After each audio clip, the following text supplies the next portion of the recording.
Good evening, everyone. This is the Hingham Historic Districts Commission. It is January 10th, 2019. I'd like to call the meeting to order. The first piece of business, we have 5 members here. We have 4 voting members and 1 alternate. But Justin, can you be the 5th voting member this evening on these applications? Yes, great. Second thing is, if anyone has to recuse themselves for any of the following applications that we're going to be discussing, you can talk about that now. Okay, looks like we're okay there. With that, good evening. How you doing? 1007 Main Street is first up. Mr. Zaccardi, do you want to sit at the table there with the microphones? That'll make it easier for both of you. Thanks again for being here. And we've received some of the updated plans from our meeting last time. Thank you for giving those to us. And it looks like you made some modifications that we talked about. Yes. So very much appreciated. Do you want to clarify anything that? Any of those changes, or do you want to add anything to what we've already talked about, or walk us through anything? Just listen to your suggestions and made modifications. Okay. Hopefully it's what you wanted. And all right, good. Thank you. There's also a window, a cut of a window planned for 99% of the house. I don't know if that was included. We did not get it. Yes. Just this? That's it. All right, perfect.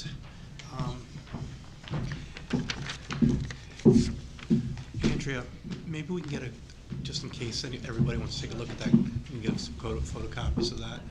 That'd be great. If maybe Sherry can run it. Photocopies of this for everyone. Yeah. And then Anything else? That was about it. Okay. All right. Let me ask the audience if there's any questions related to this application. Hey, hi Gary. How you doing? You want to come on up to a microphone? Yeah, sure. Or I can sit at the table with them, or yeah, whatever. Yeah, I just had some. Gary, what's your address? 1029 Main Street, Garretton over there. Okay. I'm a close neighbor, and I apologize. I missed the first couple of hearings on this, but I did see some of the later plans, and I just wanted to make some constructive comments about those plans relative to primarily context. I think perhaps I could just take a look at your plans to make sure that I'm looking at the latest plans. And I just wanted to say that just in terms of context, I was part of the Liberty Plain Study Committee, the Historic District Study Committee, in 1988 and 89. We put together the narrative and the analysis and the research on the Liberty Plain Historic District. And in that district enabling narrative, we wanted to identify a certain context and a certain basis for the district. And we have a series, even though we have a series of houses that were built at different times, we have a consistency in the vocabulary, the architectural vocabulary on the houses, which contributes to a certain sense of scale. And also there's a very strong sense of context where we want to have it somewhat consistent. That doesn't mean every house looks the same, but it's a scale that's consistent. It's a treatment of windows, it's a treatment of eaves and roof forms and what have you. Now, most of the earlier houses in the district, the eave end of the house faces the street. The gutter line faces the street, and so you see the sloped roof as a primary part of the elevation. I understand that this is a corner lot that's very narrow and it's very deep, so I can see where you're proposing a gable-ended massing. And so when I looked at the original plans, I had a couple of concerns in terms of how you might want to make this a little bit more contextual. And I would point out, there's a couple of houses, I always look at houses that are similar or that kind of illustrate the point. The house across the street, which is at 1000 Main Street, is a house that has a certain scale, and there's a couple of salient components about that type of a form in the district relative to the age of the houses that I wanted to suggest here. One is, typically the roof slope on these houses is 10 and 12 or 9 and 12, sometimes 7 and 12. This house has a roof proposed that's 12 and 12, which is rather steep. And I'm just thinking, I would make a suggestion that you might want to look at, for example, making it 9 and 12 and 10 and 12. I don't think it's going to compromise your area of the third floor. That's one aspect of it. When you look at the roof, see it's 12 over 12. It's 1 unit of height per 1 unit of width, so it's a 45-degree triangle. And usually houses in an older period were, 9 inches of height and 12 inches of width. In other words, slightly flat, less of a pitch, not quite as sharp a pitch. Also, and I would say there's a couple of other houses that might illustrate this too, other than 1000 Main Street, I think is a pretty good example. 947 Main Street, there are 3 houses next door to one another in Glad Tidings, which kind of illustrate these points, where you take essentially a rectilinear massing and articulate the scale. And I think what I would suggest here is, I see that you've got projecting rakes on the slope, the gable end triangle slope, the trim, the rake trim on the triangle is projected out from the house. The whole thing is depth of field, and I think making the house, the planes of the house, several planes on the facade, so the facade is less flat. I'm looking at the elevations, I see some of that, but I don't have any details, so these are just some things that I wanted to put in the mix. And then I'd also say, in terms of the windows, typically in these houses you didn't have 2 over 1 windows. You'd typically have 6 over 6, or you'd have 2 over 2. Typically the proportion of the window pane is the proportion of the overall window, which is related to the overall proportions of the facade. And a 2 over 1 is more of a 1930s, it's more of a 20th century kind of an approach in a lower house, a 1.5 story type of house.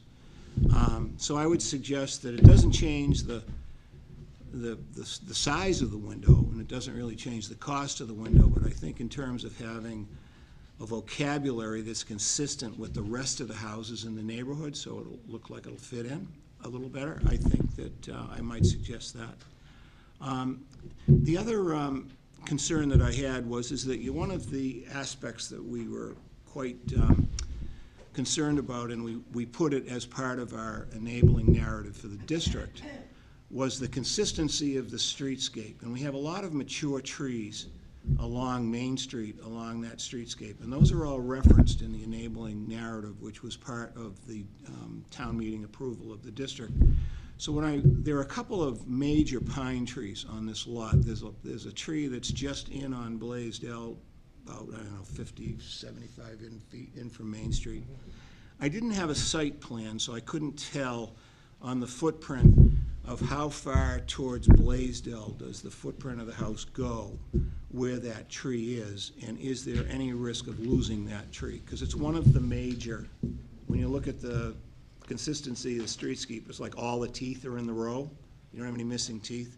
And so that, it kind of forms that tree canopy, and those major pine trees and Norway spruce and hardwood trees form that canopy that is sort of the outdoor room. It's the background for the district. And I was just curious on the plan, the site plan, is that tree been located, and is that tree at risk? I'm also not sure. That tree could be in the town right of way too. I'm not totally sure, but It's not in the town right of way, but it's on the front corner of the lot. Front corner. As you suggested. yeah.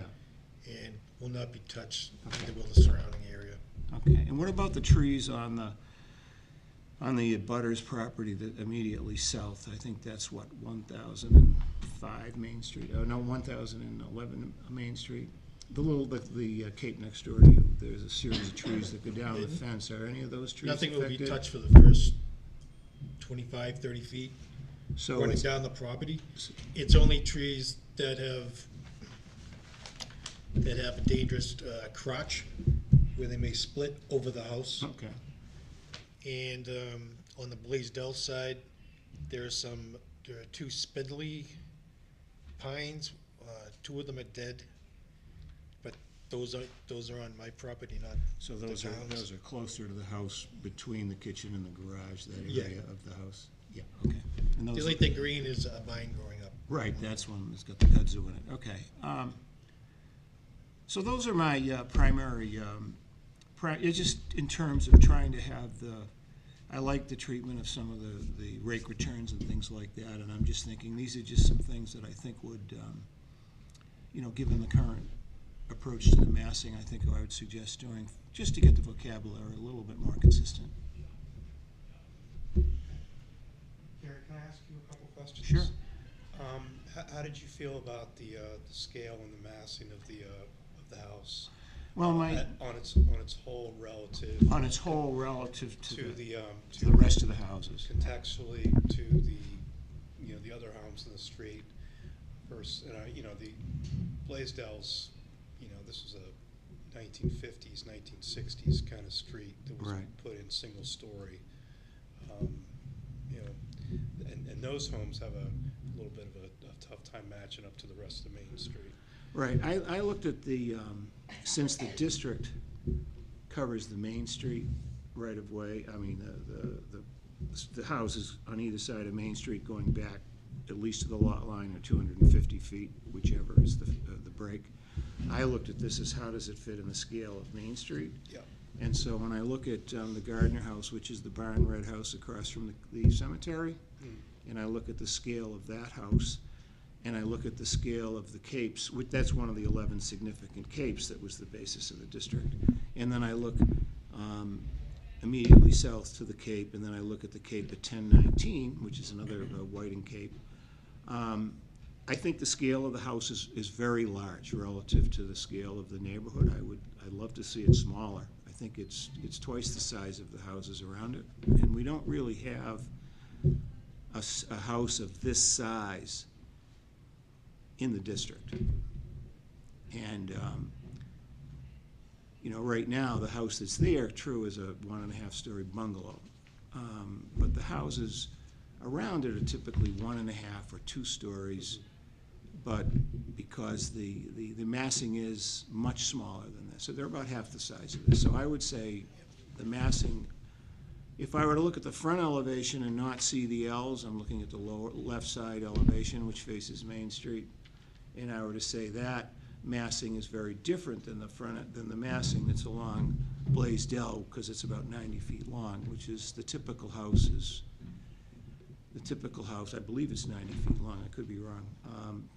The typical house in the neighborhood, the facades are 36, 38 feet long. The capes are 36, the federals are 38, and they go back 22.5, or they'll go back 27, or they'll go back 30. But that's half the size of this. Yeah. So it's a significantly large house. I didn't know why it's so large. Programmatically, it doubles the length going down Blaisdell of the current house, plus or No, it minus. doesn't. Doesn't double it? Not at all. I- It doesn't increase anything, except the height. Well, I'd have to see a layout of the existing, but it seems to me that, Existing, the Yeah. garage, this is the garage that's existing. no, it's significantly longer than the house. It's a good, I'm saying there's a garage here, and this is the front of the house comes a good 7 feet more than my proposed house. so you're proposing to raise the It's going existing back. house, tear down the existing house, Yes. not go above it? He's received approval to do that. Okay, all right, well, I wasn't aware of that. So, no, it's, when I look at the site plan and I look at the overlay, it's significantly longer. I don't know what, it's a good third longer than the house that's there now. Peter, do you remember the square footage? He's asking kind of roundabout way about the size. Do you remember the square footage that you're proposing here? The square footage of this house is about 2,900 square feet. One more question, Gary. how do you think new construction should fit into all of this when you're building something new, you know, a single family home, and kind of with the reality of what people are looking for, but you're trying to make it fit into a narrow lot and also into, you know, Liberty Plain, which has kind of got a whole different mix of Right. homes. So how do you kind of manage that Well, I proposition? think what you do is you take the basic volume, which is the massing, which is the box, Yeah. and the box has got flat walls. And the box has a certain proportion, a certain width, a certain height, a certain length. Yeah. And you want to make sure that one of the bases of the current houses in the neighborhood is there's a direct relationship proportionately between everything on the facade and the shape of the house and the size of the house. So the proportions on these houses go back to the common denominator is the window pane. And the reason that these houses are so pleasing is because when you look at these houses and you put your hand up against a window pane, the width of that window is the width of your hand. The height of that window is your hand plus the 3 digits on your middle finger. On a person who's 5'6", which was the height of the people who built these houses in the 17th and 18th and early 19th centuries. And it goes back to Renaissance kind of design and planning, but you have a common denominator of these proportions. So what I would say is that when I look at a facade, I take a look at the size of the windows, and typically on a house in the neighborhood, the width of the window is 30 inches, the height of the first floor windows is 57.5, the height of the second floor is 54. The second floor is typically 4 inches lower than the first, which makes the proportions of the house seem a little taller, although they're not. The other thing that's key in trying to make, it's the form language in architectural terms. It's really looking at the vocabulary of the forms of the components on the house and how they relate proportionately to the rest of the house so that the windows don't feel too small. So when I look at a facade like this, I think when I first look at it, I say, well, you know, one of the organizing principles is in an older house is you have vertical elements in a horizontal facade, which creates a nice design tension.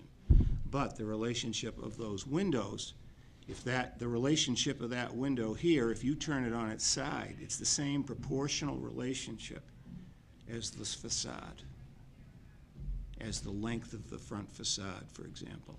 So when I look at this here, I say this facade is more proportionately set, consistent with the language, but when I look at this facade, it's much bigger and the windows look much smaller. So it's a function of how do you make new construction work relative to the earlier principles. It's all about proportion. And it isn't about catalog, about taking this window and putting it in this box. It's this window has a proportional relationship to it that fits in that rectangular facade. And the doors, and also what that also it says the floor-to-floor height, which really sets the height of the house. And so when you look at the vocabulary of how these older houses were done, they have a consistency of, for example, the roof slope. The roof slope is never it never meets at a 90. It meets at less than a 90. And that's where 1 and 1 is a 90, 12 and 12, 9 and 12 is less, 7 and 12 is less. The federals are 5 and 12. So they're little design methods or techniques, but it's about proportion. And you can there are brand new houses that respect the proportional rules of an older house, and they have the depth of field. The other issue about how do you make new construction look like an older, respond to the techniques that were very charming and beautiful in older houses, is depth of field, shade and shadow. Multiple layers on the facade. The sun hits the facade, and you have shade and shadow, the clapboard lines, white clapboards, shadow lines, or you have the windows sticking out from the wall.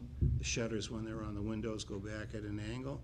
It gives that depth of field, multiple layers, and that gives interest. And so an older house typically doesn't have a flat wall.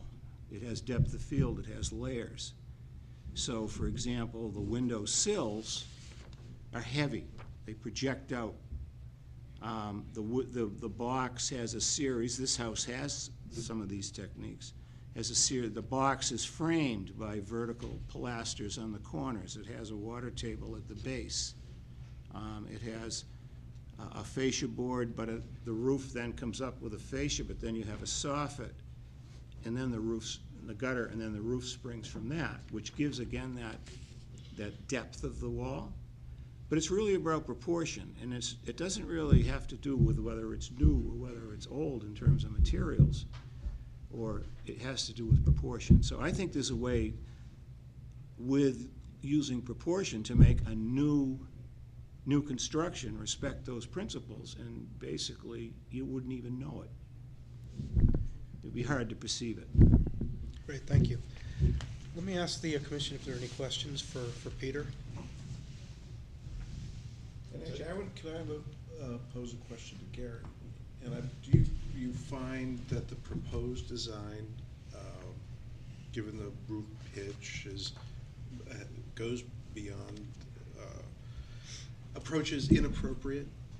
I think that given that it's a facsimile of an earlier period house, it should have the vocabulary of an earlier period house. If it doesn't look right. So the steep roof, the 12 and 12 roof, I don't think looks right because it's not consistent with the principles of how they did a house of this period. You know, so what are the basic design parameters, the rules of the road on designing, proportioning a house like this? If you're going to do a shape or a form that looks like this, then I think you have to have the language, the vocabulary match the language, the form language, if that makes sense.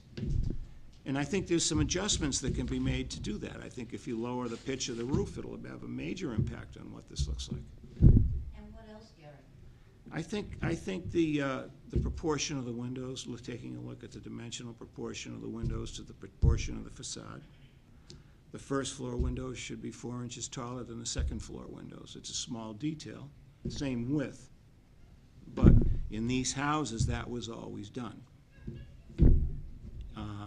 Things like that. I mean, they're not huge changes, and they don't really project a lot of cost, but in taking a look at them, there's a function. I don't know what the floor-to-floors are. Is it, 9 foot? What are the floor-to-floors? So you're about 8 foot and 9 foot. 9 and 8, which is, that's consistent. A 9 foot and an 8 foot, that's consistent. I think that the relationship, my major concern is the long facade in terms of, I think the front of the house with the gable and the windows, with the roof pitch adjustment, I think the front, you know, if you were to look at this house and look at the house across the street, 1000 Main Street, next to the cemetery, similar kinds of expressions, but a lower roof pitch, and that house has a nice sense of scale, even though it's a 2.5-story house. But I think on this I'm a little concerned about the depth of this, and it would be one book that I might refer to is there's a really good book called Big House, Little House, Back House, and Barn, which is a book that's on contextual New England houses. And what it says is the big house is the house facing the street, the front part. It's a series of incremental additions. But the little house is smaller than the big house as you go back. The back house is smaller than that. And then there's a barn, which is typically a little bit bigger than the back house. But what it says that it isn't one long rectangle. It's a series of proportional steps, incremental. So it makes it look a lot smaller than it is. Those are the kinds of things. And I suggest these too because in a proactive sense, because I think that, and I think that there's an economic side to context too, because a house that fits really well in the context, I think, is a value add. A house that is the only house that doesn't fit in the proportional context, I don't think has as much value as it could as if it did. terms of financial value. And it's, if it's all in a new development and all the houses are 1 1/8 scale, or 1 1/4 scale, 125%, meaning they're oversized, new houses typically are, and they're all in that scale, well, you say, you go down the street and you go, you don't see it. But in this neighborhood, the house is a 7/8 scale, because they're 17th, 18th, and 19th century. And I think that's the other thing I see about the scale here, is that I think it's larger than the typical scale. I want to get the other commission members involved here with questions, so feel free. Well, one of the things that strikes me is that we're not replacing the house that's being torn down is not a historical house. And actually, we've worked with Mr. Zaccardi over several meetings to bring the design into something that does fit in to Main Street more so. And you mentioned the front of the house, and that was a focus for us, is the front that's on Main Street. And several adjustments were made for that to keep it compatible with other properties similarly situated in the area. And in order to get a volume of home that people want, we did the side, it has to go back, it has to go down, the side, because of the nature of the lot, but we were very cognizant of how it looked on Main Street. We did go out and do a site visit, and there are outbuildings, so it is long as it exists right now. So I think the issue about is the house being elongated on that property, and actually from what we walked, it really is not, because the outbuildings go back pretty far on that lot. So I mean, it is an interesting street, it's an interesting area, because a lot of the houses on Blaisdell really aren't historic homes. So when you do the comparison, you're looking on Main Street, but you're also looking on Blaisdell. And I think that relative to the context in the district, the house is part of the district. It's 50 years old, so I mean, in Right. detailed terms, yeah, maybe is historic. It is different. It's a bungalow. I understand that, but we didn't see it as the house as an independent object. This lot as an independent object. We see it all as a streetscape, and so it's really all the teeth in place, intact. There isn't gaps, and so our feeling is that, and that's where more of the, when you look at what are the salient aspects of the district, and it's really the houses are seamless relative to fitting into the context. And so we were thinking, well, in order to positively manage change so that it's consistent with what we have there, what are the issues that would be addressed? And I think scale is a huge issue. And I do think, yes, when I look at I hadn't seen the site plan, but I do see the house is about a third longer than what's there now.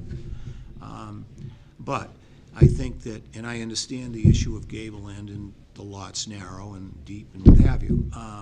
My issue is more an issue of proportion and scale. It's size, and the perceived size of this house in the context of all the adjacent streetscape is much larger.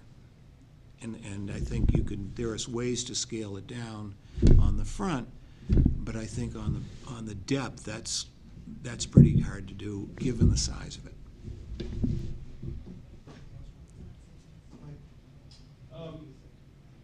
I think there's some great comments here, and I think, we've come a long way with this application, and I think with the roof pitch, I think that could be a minor modification. I don't know that you're going to lose much up there, but it may make it's a small modification, but I think could help this. And then I think if you're able to look at the window sizes on that first floor and maybe make them taller, as Gary suggested, I think that would go a long way. But I think it's minor tweaks, and I think one of the things that we typically look for and that we'd like to see, but I think could be a follow-up, are the details for the rake and the returns and things like that, just so we know exactly what those profiles are doing. But I think this has come a long way, and I think it's.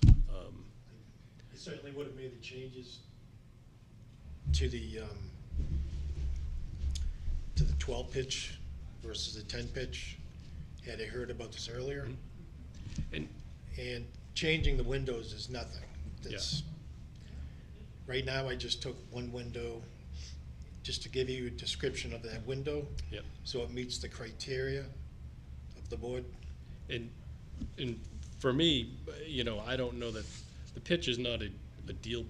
It's not a deal breaker for me. I think it could be an improvement, but I don't think it's not going to hold up my support for this. Well, it's interesting to hear Gary's comments, and it's interesting to hear them at this point in time, and I appreciate that you're making your comments, Gary, at our third hearing. Couple of things. What I hear you saying when you're talking about teeth, I hear you advocating for an implant rather than just a denture plopped on a row of teeth. And in that sense, that's the spirit of what I hear you suggesting, in the sense to make it look like it fits in the district. And I think the other thing I hear from your remarks is, even though this is yes, it's a historic house because it's 50 years old, but it's a relatively new house, given things. But the point is, and when I hear your comments about this, even a new house needs to fit in the contours of the district and the streetscape, even though it's a different house. And we can look at this house as, it's a bungalow and blah, blah, and therefore do anything you want to a bungalow. Yeah, you can do anything you want to a bungalow, but not if it's in a district, because there has to be a complementarity between the district. Not cookie cutter, but a complementarity of scale is what I understand, designed to the extent that it can be. And that's a major point for me. And some of the details of what you're suggesting at this point in time, the pitch, the roof pitch, the windows, may really help that to fold into making this house not, wow, look at that house, but to look at it as, oh, all the houses along the row, and see it for its distinctive value, but a certain complementarity that has a synchrony with respecting the intent of the development of the district is how I hear it. And, Mr. Zaccardi, I appreciate that you might be concerned that, oh, come on, why is this coming up now? I appreciate that. But some of the changes that can be made may not suggest that, oh my God, why is this coming up now and we can't do this? Because some of the changes, I think, aren't so egregious in that sense, and could really make it really be a contributing house to the district in a way that one wouldn't think of this house as contributing to the district, because it seems so different. Everything doesn't have to be a 17th or 18th century cape in Liberty Plain District, or in that sense. So, anyway. And I am actually generally very supportive of the proposed design. I think that Gary's suggestions have merit and probably would look beautiful. Slight change in pitch, I think especially the first floor windows being a little taller, that all sounds like really very powerful and nice suggestions. I don't know that if you said, no, I would never do that, I would not support the proposal. And I think as far as the length goes, I think the site can support the length as proposed, and I think to the extent that the layout is longer, it doesn't rise to the level of really causing a problem. So I don't know what to say about, gee, I think there's some, it would be enhancements to the design, but I don't think the design as proposed is inappropriate. Peter, you've done everything that we've asked so far through all these iterations.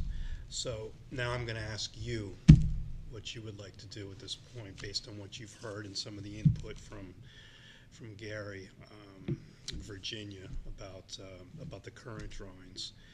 Would you like to go and see what it looks like with a different pitch, maybe some different window designs with maybe connecting the eaves, I think Gary mentioned, to kind of break up that facade, or do you want to stay with what you have now? I think we've staggered the roof lines as suggested and Yep. received and produced.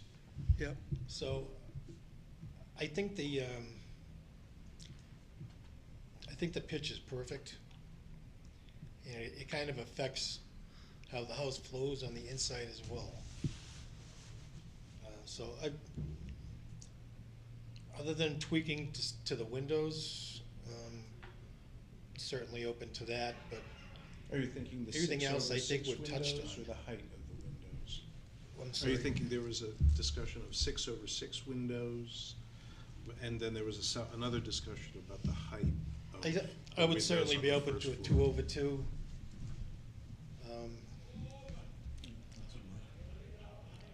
But I pretty much thought we were there. Every drawing's quite a bit of money and time. So I've been invested in this property since October, and it's starting to become a burden.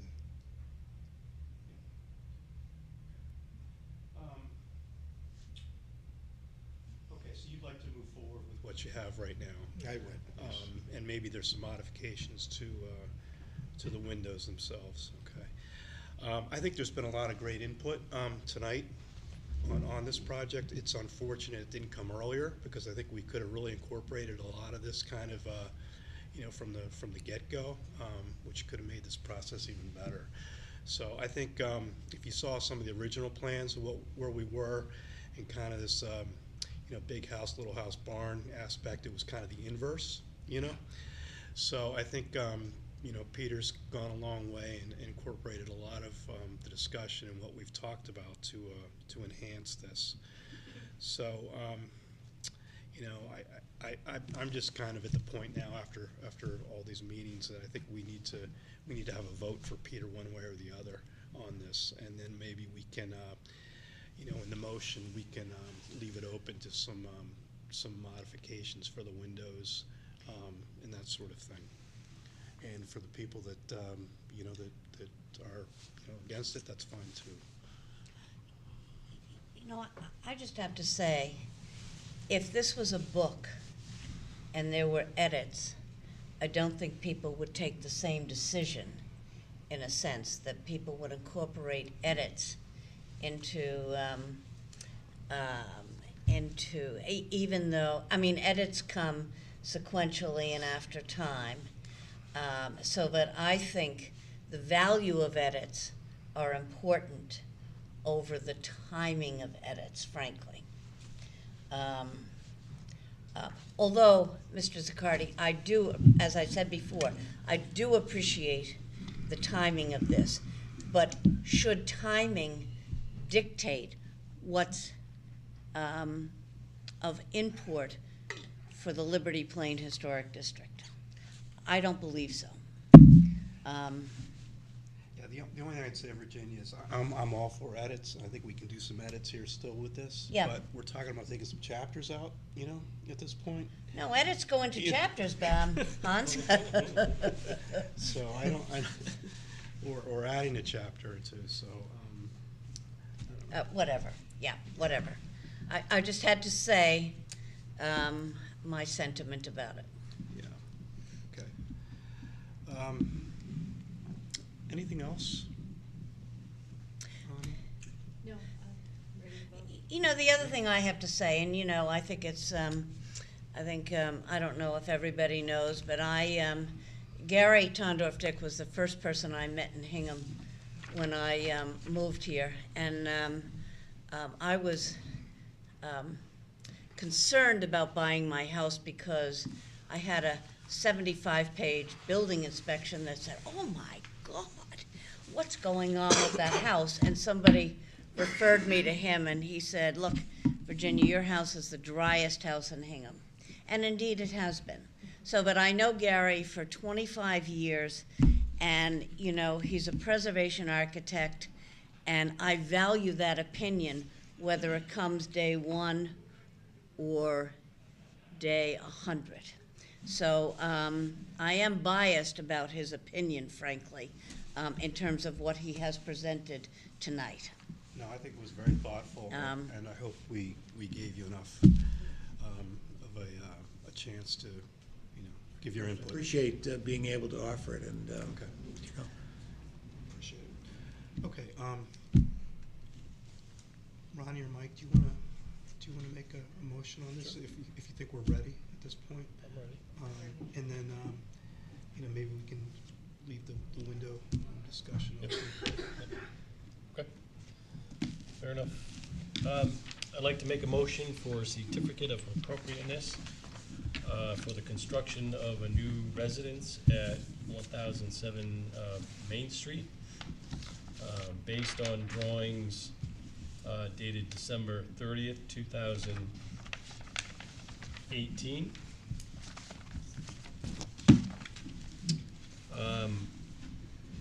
All exterior materials, trim, siding to be wood. Windows are to be Marvin wood simulated divided light. Applicant to submit for record rake return details, corner board details, garage door cut sheets, lighting fixture cuts. Applicant to review 2/2 windows in lieu of 2/1, as well as increasing the height of the first floor windows to be 4 inches taller than the second floor windows. Roof to be asphalt. Colors to be coordinated at a later date. I'm not sure what colors are still undetermined right now. I wasn't sure. It kind of sounded like there was a palette to choose from. Yeah, I think So- you can work with Andrea on Yeah. that one. I'm open to that, certainly. Great. Okay.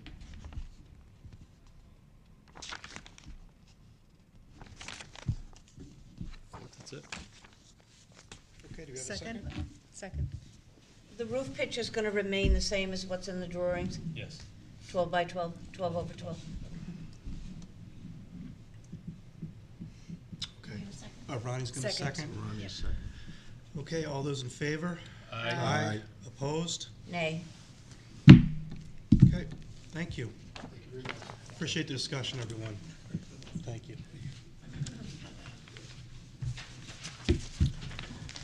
All right. Gretchen, thank you for waiting. Next up, we have 64. Is 62? Okay. Thank you.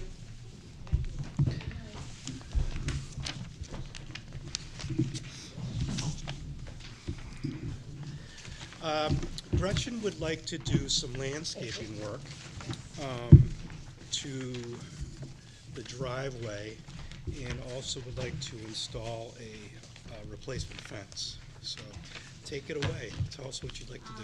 We're just trying, actually, it's all these years of snowstorms with the big boulders we have flinging everywhere. I'd like to do a brick driveway, because I guess the other choice would be asphalt, and I just think that's not what I'd like. So I believe you have the plans in front of you. It'd be brick on the side. We're not doing cobbles on the side, but there will be a cobble break just to kind of break up the brick. And then just because my little corner is such a little, it's my little charming spot, I'd like to do the black fences, because I feel like they go away. They recede as opposed to what we have right now, which I think is in front of you, which looks pretty dismal. I mean, it really, we call it Little Appalachia fondly, in the backyard. So I just think it'd be a lot more charming to get rid of the cedar fence, do actually what Tomas Kindler has, do the black with, the thing above, whatever that is. You know what I'm thinking about. Thank you, lattice or straight. But then I feel like that would just complete the project, because we have the black little, shutters. We're getting rid of all the shutters on the side per, I believe it was maybe even Andrea's suggestion. And I just think the black fence would finish it. Happy to answer questions. Yeah, questions for Gretchen?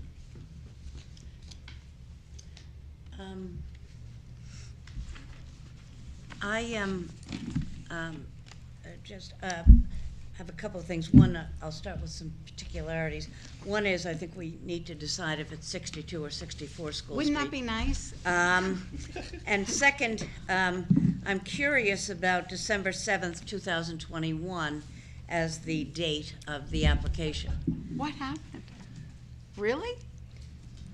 Oh, Okay, I'm just curious about it. Wait a minute. I blame Andrea. I blame Andrea. Shh. No, you can blame me.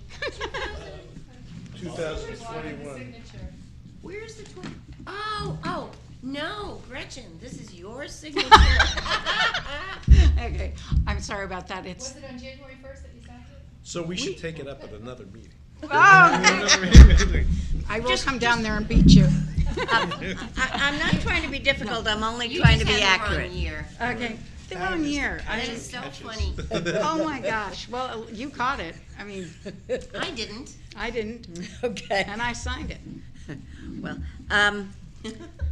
one is I appreciate what you're trying to do in terms of some of the features that you've identified.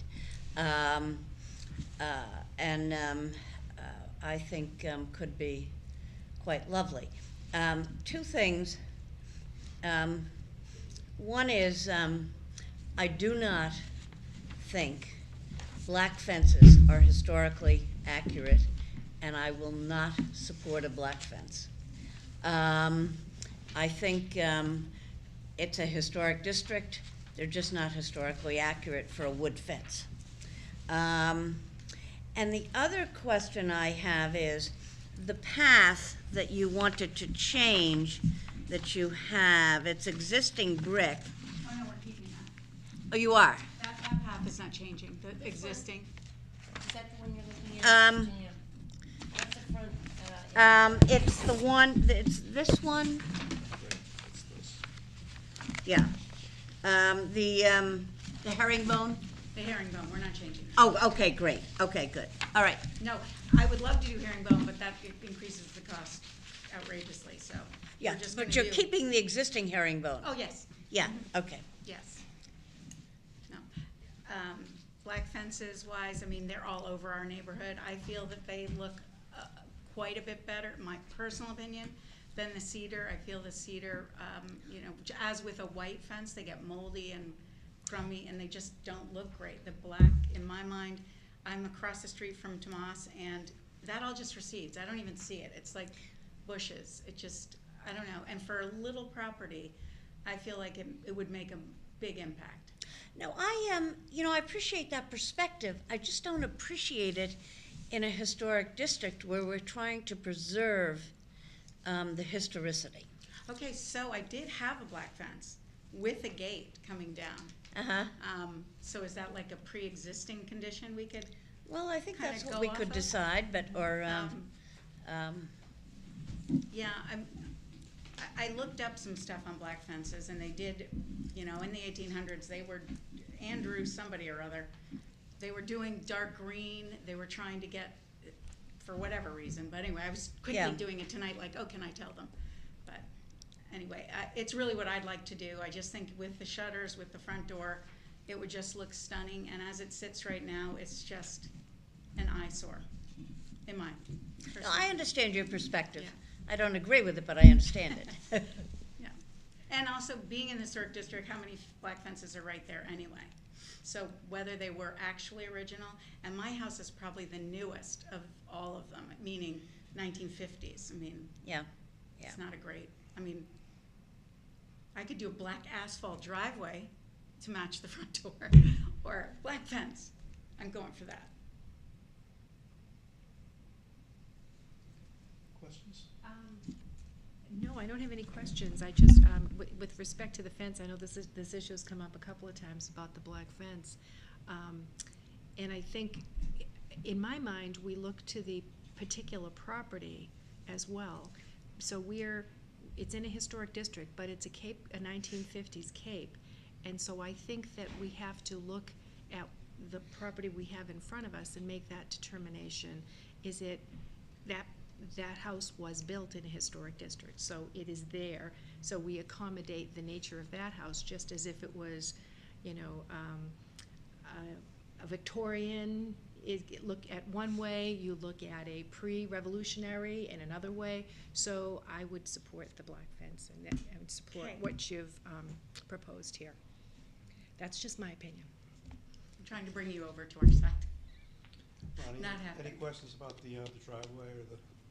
No, I'm comfortable Okay, with that. good, Thank you. okay. Mike? No questions or comments. Okay. Justin, did you have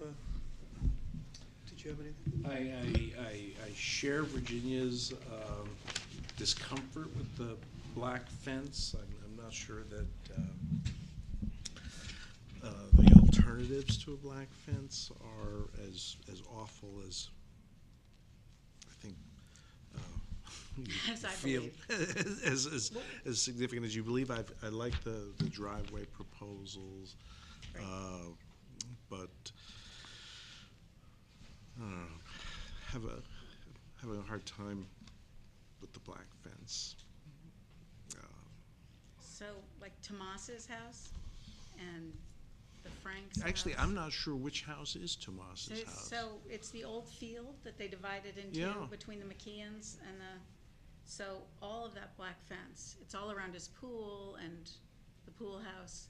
It's literally, because you don't notice it, because it's not a falling down, moldy thing. Gretchen, the house next door. Yeah, so, your neighbor came in, Oh, six- Dawn. 6 months ago about putting up a black fence, and it came before us, and we voted no on that. So, I think Ronnie put it well in terms of the context of the house. For me, this is a simple cape, and I think you should have something that blends in, with the landscape, and I think something natural would blend in the best. And Have you seen that's how we voted on on your neighbor on the immediate right. So that's how that came out. I wasn't involved with the other black fence decisions, but I think there's something contemporary about them. And I think that they draw your eye away from the house somewhat. I think you see a big field of black, and you just it takes you away from the house and all the nice work that you've done for on the construction. So I think if you get something new up there, I think it will go a long way. I think what you have up there right now is old. It's been up there for years. And I think a replacement that's kind of more of a natural or something that's a little bit, simpler, that wouldn't draw your eye away from the house would go really well with it. I'm very favorably inclined to your proposal for the driveway, and I think that goes very well with your neighbor who just put in a walkway that's just a few feet to the right. I Oh, think that, Matt, yeah, okay. I think that's who I'm referring to. Okay. Who, it's only 15 or 20 feet away from this driveway, so I think that'll be a nice complement to that, so.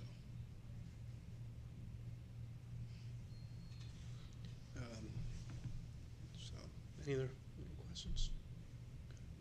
So, what would you like us to do? Well, it seems like right now I'd lose the vote.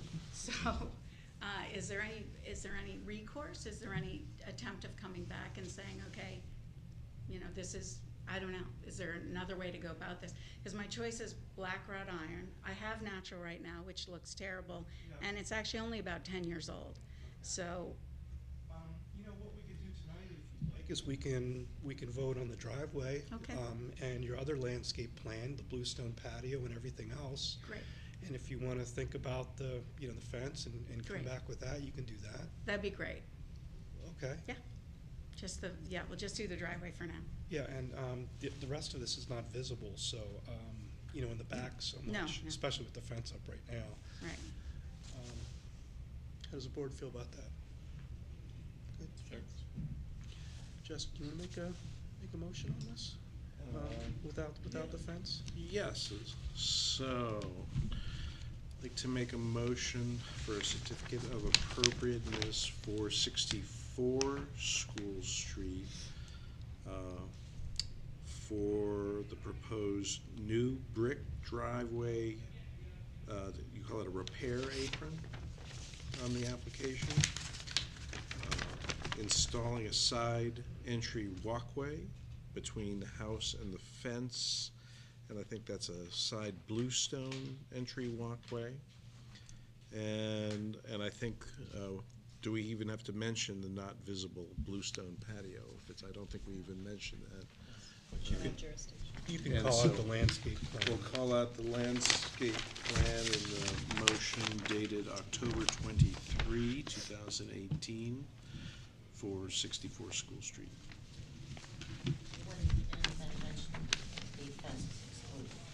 And I think the motion is silent on the fence. Okay, do we have a second? Second. All in favor? Aye. Opposed? Okay. Thank you very much. Thanks, Gretchen. Good to see you. Did you say you just drove down from? Just drove down from Vermont.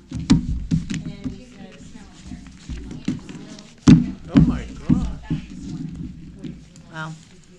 Well, in the last 2 days. The last day was 9 inches. Get your skis out. are you driving back tonight? I am.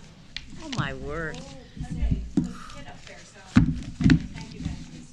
Thank you. Okay, do we have the Bank Avenue, folks here? October 23. Yeah, I thought I saw him too. Looks like them. I bet there'll be a crowd. Okay, good to go. Yeah, you ready to go?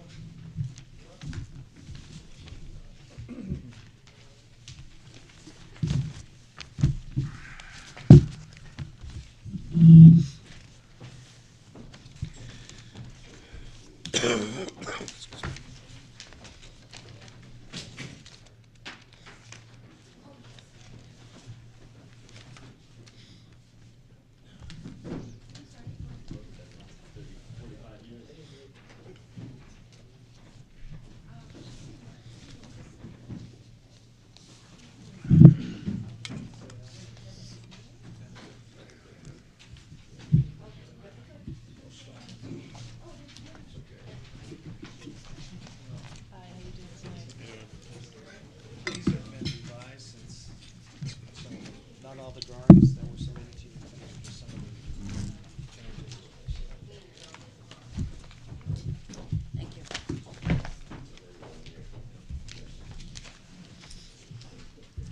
How are you? Thank you. Do you have one extra? Oh, sorry. That's all right. Do you have one more? Thanks.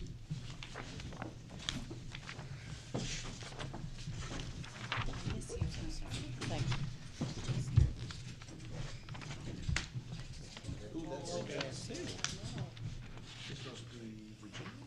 Yeah. Oh, well, I didn't want anybody to roll over it.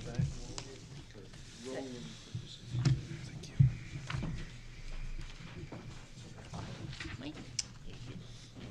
And I didn't even put the figures out today.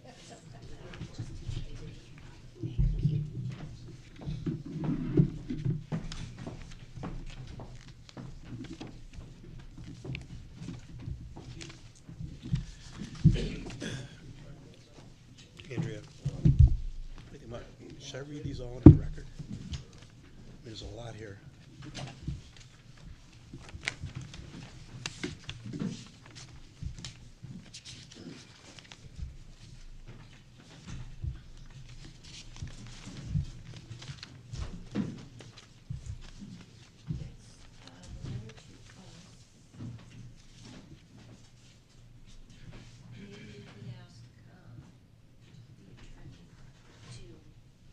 Summarize. Yeah, okay.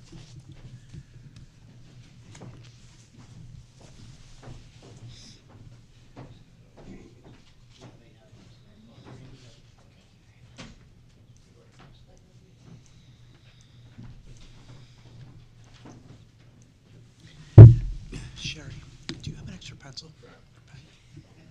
Do you have an extra one? Sure, thanks. I'm prepared.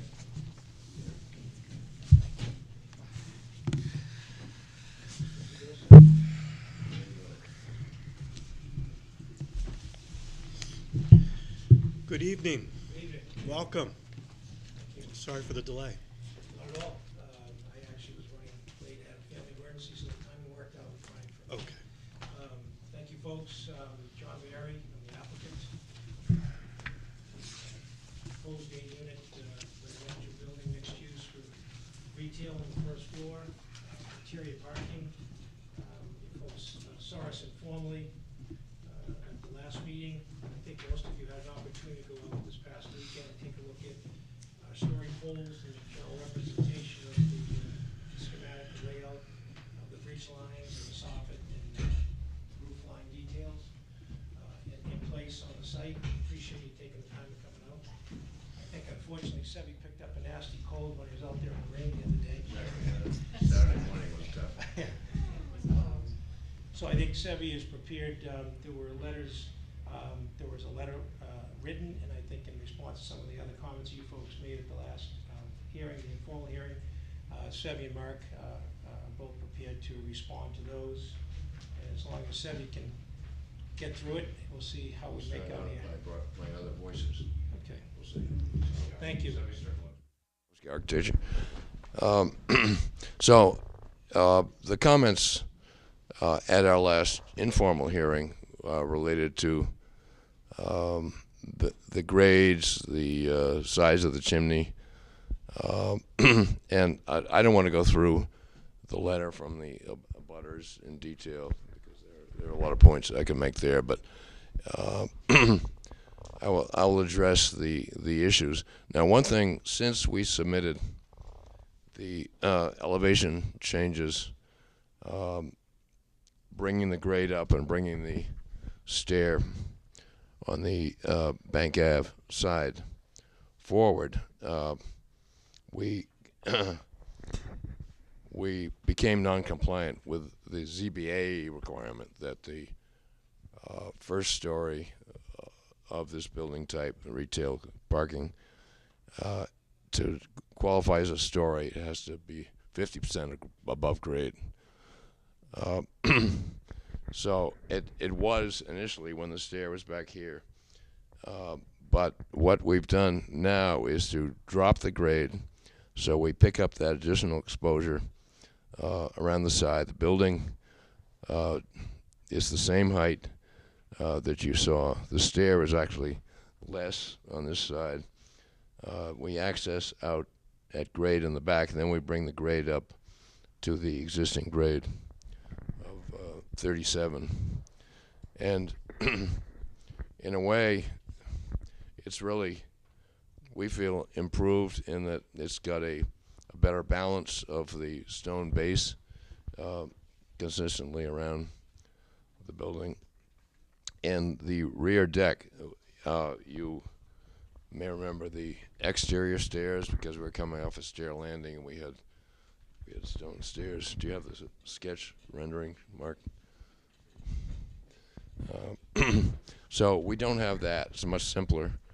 Rear elevation. We come out onto a stone deck. We get rid of exterior stairs that came off a landing. And now this is all accessible to the second level and accessible to grade in a cleaner elevation. Yeah, and this is what we had before, and there was some comment about that exterior stair. Now, there's been comment about the scale of the building and looming over North Street and other buildings in the area, and I think this section belies that, in that the sight lines from North Street from 103, 105 pass right over the building. In fact, you'll see from the story poles when you walked out there that the story pole isn't even visible from the existing garage apartment there. This is the Becker house, and I don't see Christina here, but there's the representative. Hello, representative. Just great. Thanks. So we had a conversation about the relationship between the ridge and of their house and this ridge. Their ridge is 15 feet higher than our ridge, and Christina was concerned about the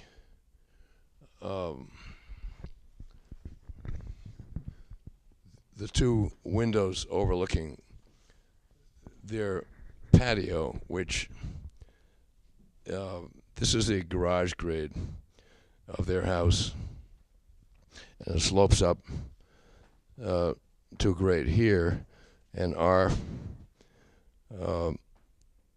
proposed top floor comes just 10 feet above that, so those windows can easily be screened. We can do planting there. We do have a landscape plan, but I'm not sure that was became part of it. But we talked about that Saturday, that we can buffer that overlook. And it's really only two windows, so this is the piece that would overlook the patio.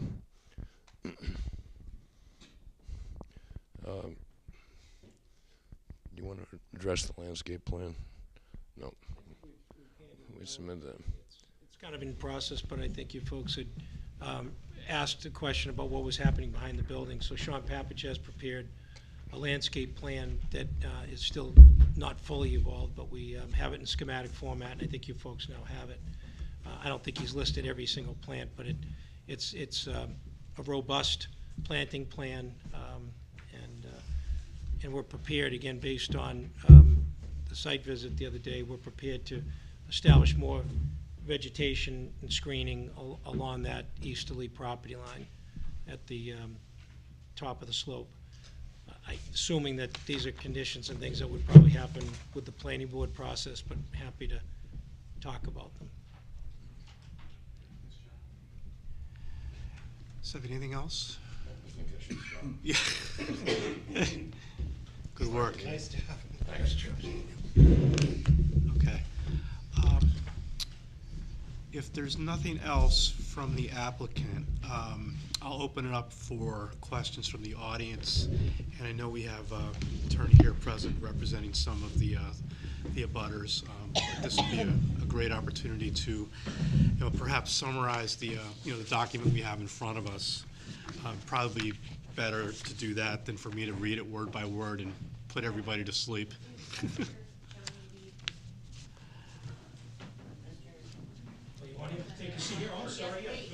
The other. I didn't articulate that very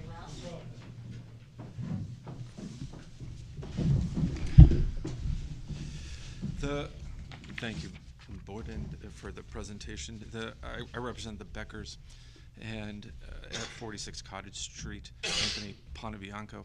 Our letter that we sent in today is about trying to consider what the appropriateness for the guidelines are and what the project presents. They did address, at least in contextualizing what the concerns are, but we still think that there are provisions of the guidelines that aren't necessarily adhered to in the current plan, understanding that it's just thinking about the appropriateness of it. Specifically, what we're looking for is the scale, massing, and height. Those are our primary concerns of the project. And the scale, as we address in our, and massing as we address in our letter, is that if you look at the neighborhood, the surrounding areas, it's typically single-family homes. This is different in size and scope. The square footage proposed, and we understand that they have reduced it throughout their plans, is about 15,000 square feet, whereas the surrounding homes have about an average of a little less than 2,000 for the footprint of them, which is it's a significantly different scale than the rest of the single-family homes in the area and the neighborhoods, which is within the guidelines. What they propose is that it's within the proportions of the other buildings within the streetscape and in the neighborhood, which we understand that they've reduced it, but it's still scale and mass much larger than the surrounding areas. And the height, which they have discussed and talked about, we did submit 3 photos attached to it, which I understand are hard to see, but if they are taken from, not from the porch, but from the family room and kitchen windows within the house, the 3 photos attached to what you have that show that they will very clearly and visibly be able to see much of the proposed construction. The elevated height that they have at 38 feet is significantly higher than the surrounding neighborhood and single-family homes, which are typically 2 stories in the area. So we would argue that that is, is that appropriate? I think that's a question for the board to ask themselves. Is the height of 38 feet that is proposed? I think you said 37 today in the presentation, but our schemes, I believe, have it at 38. Grade is 37 out back. Okay. It's 38. 38, all right. Yeah. It's a unique space, unique area. We understand that construction will occur there, and we're just trying to find an appropriateness to it, and that's our presentation there in our letter. We do have recommendations. They're simply that we believe that a hip roof instead of a gable roof would cut down on the visuals from the home itself. I think that would eliminate or lessen the sightline interference. Additionally, if it's possible to place the scale of the project closer within or further away from the lot lines, I think that will also help in the visualizations of the surrounding areas. And whether or not a historically appropriate fence would be appropriate in this particular instance around the property, that it's not, because of the elevation, it's not going to reduce or it's not going to eliminate the sight lines, but it may help reduce the sight lines, and that's what we have in our letter as suggestions. Thank you. Do you have a copy of the letter, Andrea? It was handed out. Just got it. We just got it. Just got it. Okay, so this is the, That's the one dated January the 10th. okay, Hans. all right, so this is, all right. And you represent just the Beckers only, or is that? Yes, that's correct. Okay. And they are at 46 Cottage? Correct. Okay, perfect. All right, great. Any other questions from the audience? Please come forward. If you could just let us know your address and your name, it'd be great.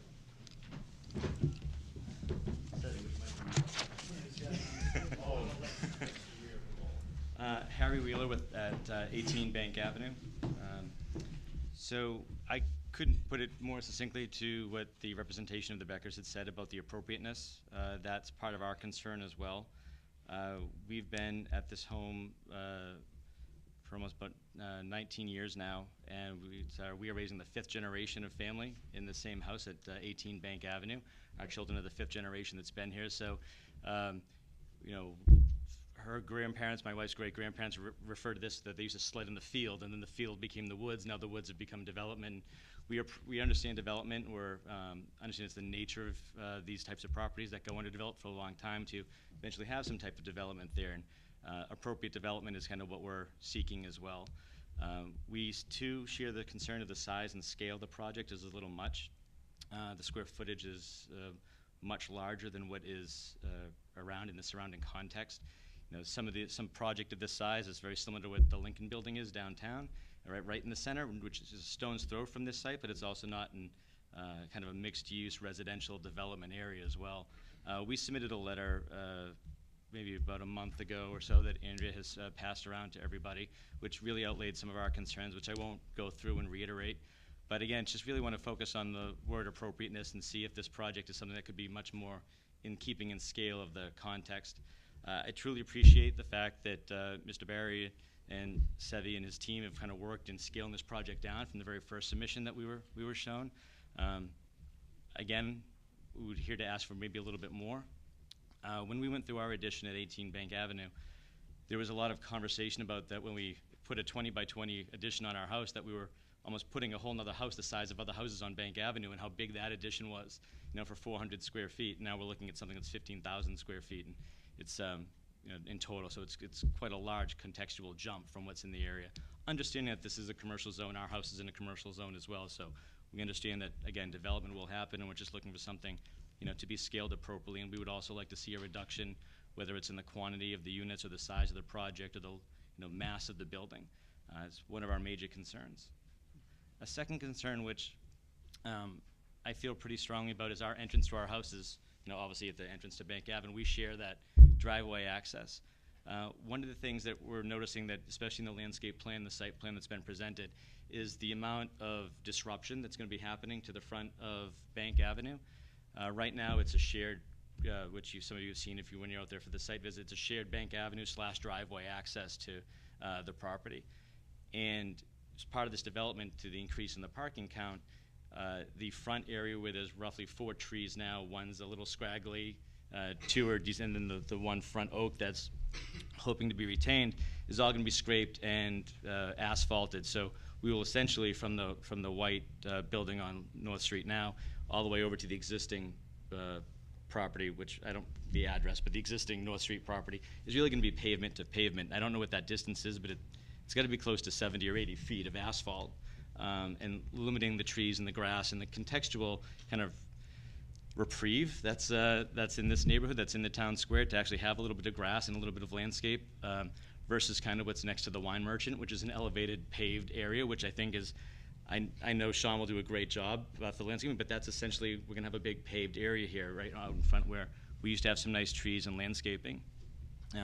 We would ask that, I know this isn't a decision probably of this board, but we would ask that if there's any reduction or maybe shared parking count, that if this project does go through at the size that it is now, that there's the ability to maybe do some shared parking between the retail and the residential, to maybe eliminate a few spaces to maintain some of that landscaping, maintain some of that trees, maintain some of that nice context that's on North Street now. So we would really hope that we would have the support of this board and the proponent to look at some abilities to maintain that softness and that stone wall and that landscaped edge. In addition, I think back to the appropriateness, we have a concern about the retail and the viability of that retail. We know the leather shop that's there now, we use it quite a bit, and you know, obviously there'll be a retail tenant here. Where it's proposed now is almost a little bit more hidden behind the existing house out in front, and in addition to that, the trash and the dumpster enclosures between the retail and the street frontage. So just access, visibility, we really don't want to see trash in front of the main road, in front of the entrance to the retail, and I think that's also part of the contextualness of the downtown Hingham Square, that we don't really think trash should be out in front of anything, and that should be something that should be internal, should be screened, it should be better maintained.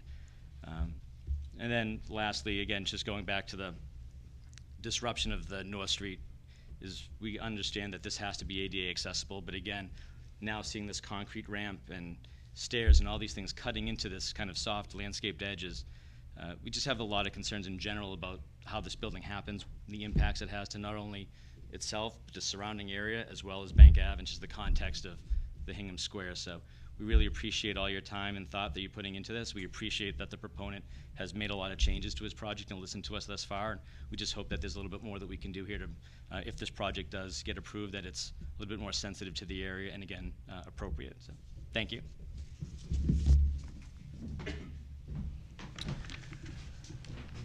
Other questions, comments?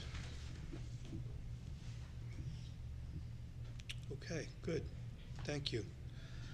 Who would like to lead off with questions? Thanks for having us out for the last Saturday for the site visit. I know that was very helpful. I would ask, is there an alternative to this dumpster location that I can sort of share Mr. Wheeler's I don't know, concern about having it so, seems prominently out in the. So I think I'd probably want to revisit that with John Kavanaugh. Unfortunately, he isn't here tonight, but Mr. Wheeler did mention it to me on the site visit on Saturday. And, you know, we had these plans already before you. We didn't want to start making changes until we had this hearing. But certainly something that we'll look at.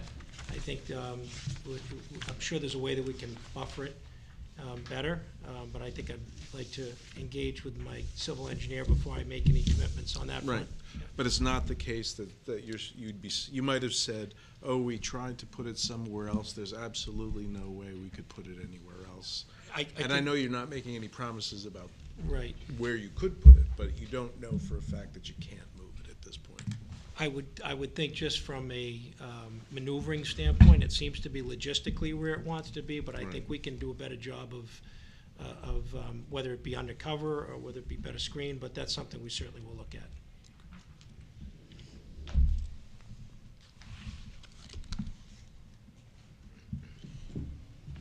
Well,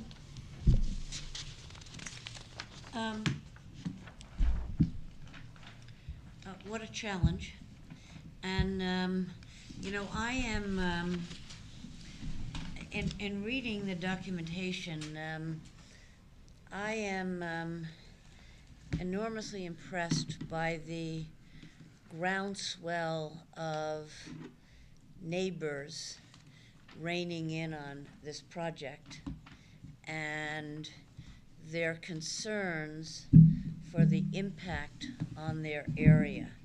And I think as a member of this commission, I need to take that under very careful advisement, that when you have the extent of people who are going to be impacted, what needs to be done in relation to the proposal. And I think the cardinal issue here is the context in which this proposal is being made, and also the character of what has been proposed to make it fit in terms of the existing space. You know, it's a really, I had never been there before until I went down this week, but it was, in fact, I passed it twice because I thought, where am I, and where's Bank Ave? But you know, this little niche, and I saw, and then the contiguity of surrounding and so forth. So, but I think whatever is proposed needs to resonate to the extent that's possible with development and the existing people who live there. And I would think, you know, to rein in a bit on the scale and the height in a certain way. The other, and I'm not so keen on getting into the particularities at this point, but more the overall context. But looking at the story pole coming up from North Street, you know, that was a huge story pole in terms of height. That's very different than the other story poles. But and you know, am most appreciative of Sevi's drawings because it gives a context to the space that's enormously important to my thinking, but it would have been helpful to see a drawing of what you see from North Street coming up in terms of the impact on that space in terms of scale. So those are my comments at this point. Virginia, so you'd like, just to summarize, your, the height and scale of the building you'd like to see reevaluated? You'd like to see it a little bit smaller? Is that kind of where the message, the overall message here? Yes, for helping me with parsimony, I thank you, Hans. Yes, in the sense of to make it fit with the context in which it's going into. I mean, I can understand mixed use and so forth, but I would like to have it fit more into a context, into the existing context of the space. Okay. And you'd like also to see another sketch coming up from Bank Ave, from the North Street view. That would be helpful to me, but, you know, I can understand that that might be not so indicated at this point, but it would be helpful. Because I think that's the predominant view that people will have, and I think that's the impact on access to the area. Okay, great. Appreciate the comments. Ronnie, Mike? I did find it very helpful to go to the site visit and try to, I had gone before the story polls and before the first meeting and could not imagine, you know, how it was going to be situated. I'm persuaded about the square foot versus the square foot of the property versus the size of the lot, and just looking at similarly situated properties adjacent to it. And am I right that it's 27,000 square foot building that's now being proposed? 15. 15,000. Okay. Including the parking. Okay, so I'm looking at this letter that must be the first drawings that you had. Okay, so it's 15,000 In aggregate. square feet. Okay, With the garage. Correct. That's the ground floor retail space garage. Total footprint times 3. okay, Yep. all right. And I'm just sort of thinking it through, thinking out loud, which is always a bad thing to do, but I'm going to do it anyway. If you weren't looking at a multi-purpose, multi-use building with both residential and commercial, and someone decided to put a single-family residence on that property, it wouldn't be 15,000, but it would be 3 stories most likely. It would, and I'm trying to think of what that would look like by comparison. Now, the homes in that area are more 2.5 story. If you went for 3, it would be higher. But I'm trying to get a sense of if it was just residential use, and what would be the kind of single family or personal residence you would put on that, and what would the impact be versus what's there. Because it seems to me that's the only distinction here, is it's either going to be something like a mixed-use building in which you've already pared it down to something considerably from what your original proposal was, or it would be a single-family residence. I'm going to, John, if you want to answer that, but if you can put it in the context of this is commercial zoned and what you can Right. build on a commercial zone, and so And the I was residential just- pieces. I was hoping I could go there. I mean, we can only kind of deal with what the current zoning is. Right. And just for some historical perspective, prior to my getting involved with the property, there was another local builder developer who did try to permit a single-family home on it. And the challenges are it's not allowed in the zoning to have a single-family home Okay. on that site. It's zoned commercial, and, you know, the commercial zone, there are 0 setback requirements. 100% coverage is allowed. and building footprint 0 lot line is the zoning. So I mean, you, in the commercial district, that entire site could be a commercial site. Now, there's all the other what-ifs that go with that, but that's the zoning. It steps Right. back. And so what we looked at from day one is, it made no sense to put a commercial building back there. I think even from an economic viability standpoint, it didn't make a lot of sense. It would impose a lot more traffic and those types of issues. And then we would be putting the parking of that building up on top, you know, and closer to the residential neighborhood. I think we felt, you know, now over the last 7 months, we've really tried to scale this significantly back and have the vehicular and pedestrian traffic all oriented towards North Street. And the greenscape and the residential feel is all to the rear, adjacent to the residential homes. It's a transitional lot. I mean, it's between commercial and residential. Yeah. And again, I think we've worked very hard. And one of the challenges every developer has is, do you put together a set of plans and charge through the boards with it and see where it goes? And that isn't the approach we took as a development team. We met a half dozen times, basically on an informal basis with department heads, and worked through different schematic iterations and continued to amend and adjust. And within the last couple of months, submitted formal documents and then even continued to amend those. And so I feel very strongly that we've worked to be as accommodating as we can be. It is a transitional location. It is a commercially zoned property. And I think we've achieved something here that's really no taller than the residences on Bank Ave and even lower than the property on the retreat lot off a cottage, the Becker's property. We're actually below, significantly below their roof line.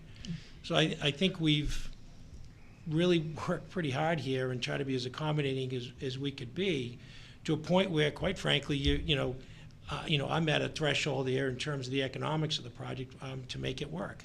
And certainly we have been sensitive to and actively trying to address and mitigate the concerns of the neighborhood. And I think we have a product here and a building that is in scale with the neighborhood, aesthetically, architecturally, in keeping with the historic district. And a use that is going to have, again, because all the orientation is towards North Street, it's not through Bank Ave or not through any of the other neighborhoods, it's all directed towards the thoroughfare out front. I think we've, again, accomplished something here that is a good transitional proposal. I have a question on the Beckers who are concerned about privacy that they will lose. Is there, it seems to me that from looking at both the drawing and being on site, that there is no building that could be put on that lot that wouldn't have a sight line into their property. Is that? That's accurate. Is that accurate? And we pulled the building significantly forward. So if you look at the topography, the windows that are, you know, on the second story of that building, which again, no higher than any other residential home that could be built, frankly. It's two typical stories. You know, those two windows are at the location where the berm is the highest in terms of buffering between the Becker's property and our property. And, you know, again, Sevi had an opportunity to speak with Mrs. Becker, and we're very willing to do more of natural vegetation at the top of that slope. I think in the letter prepared by the consultant, forgive me, I forgot his name, but he mentioned a fence. I personally would prefer not to put up a fence. I'd rather spend the money on vegetation, frankly, that will grow and mature, and I think it's a better backdrop to the property versus a fence. But I'm not saying no to it. That'd just be a personal preference. But there'd be nothing that could be put there that wouldn't have some impact. So anything that, any kind of structure would have that impact. I mean, there are residential homes being constructed in this town right now that have ridge heights at this height. Right. You know. Okay, thank you. Thank you. I've actually got a question actually first for Andrea. Sorry to put you on the spot, but where this sits in the district, in Bank Ave being a private way, how does that, so we're responsible for this in its entire context, not only from North Street, but from Bank Ave and even Cottage Street on the other side. Because, primarily because there is a view line from North Street up Bank Avenue, which is what I think Virginia was talking about. But Mike, was your point, do you have to consider Bank Ave as a public way? Oh, Right, I it's a- see. It's a private way. Right. Well, I think we need to in this case. But it's visible from a public way, even though. That Right, was but if my, it- North Street. Right, but if North Street is the public way, then is our consideration for North Street only, or is it also from Bank Ave? that's a question that I would have to Town council. probably ask council. The But I'll get homes- the homes answer. on Bank Ave are all in the district. Yeah. So They then- are all in the district, but it is a private way. Interesting. So we've reviewed all those homes, and one of them was brought up tonight, the Wheeler House. We have reviewed in the past, only those changes to homes that are visible from the public way. And so with Mr. Wheeler's property, that happened to be visible from from Fearing Road and the post office. We have had very few projects that we've reviewed on Bank Ave. But it's the scale, massing, and height that I think are the neighbor's primary concern, rather than the visuals from North Street. Right, but our evaluation is our jurisdiction strictly from the public way. or not. Yeah, it really is, yes. It is. So I guess, sort of, generally in my comments on the building then are, I think the story polls were great, and I know there were a lot of effort going out there to do that, and I think it was very helpful to me to really put the sense of scale together with this building, and I think the height in the articulation of the facade has helped to really address any scale issue in this location, and I think, from North Street, it's really that 3-story height, and I think the way it sits behind fits within generally the context of some of those other spaces around there.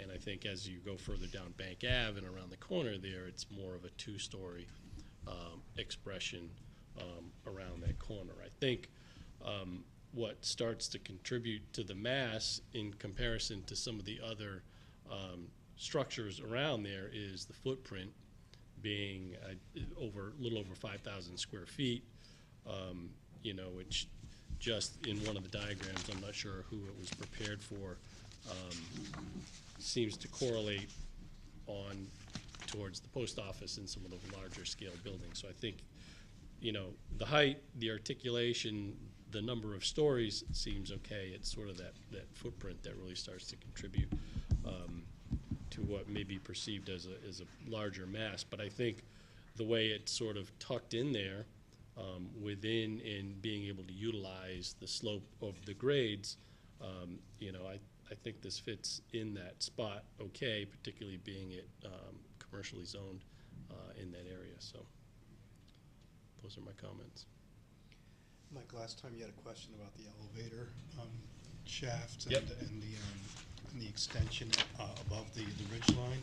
Is that, has that question been addressed for you? Yeah, looks like it's been reduced significantly. Do you know what the overall exterior footprint of that is? 3'8". 3'8"? It's actually the vent. The It's shaft just the doesn't vent. have to go through the roof. Yeah. Yeah, Okay. just the vent. That's all. And what was it before, Sebby? It was about 6.5 feet. I'm sorry, it's bigger than that. I was thinking it was 8 feet, 8 by 8. Yeah, I was gonna say it seemed. 8 by 8, because That's the what- elevator about half the cab. size. Yeah, yeah.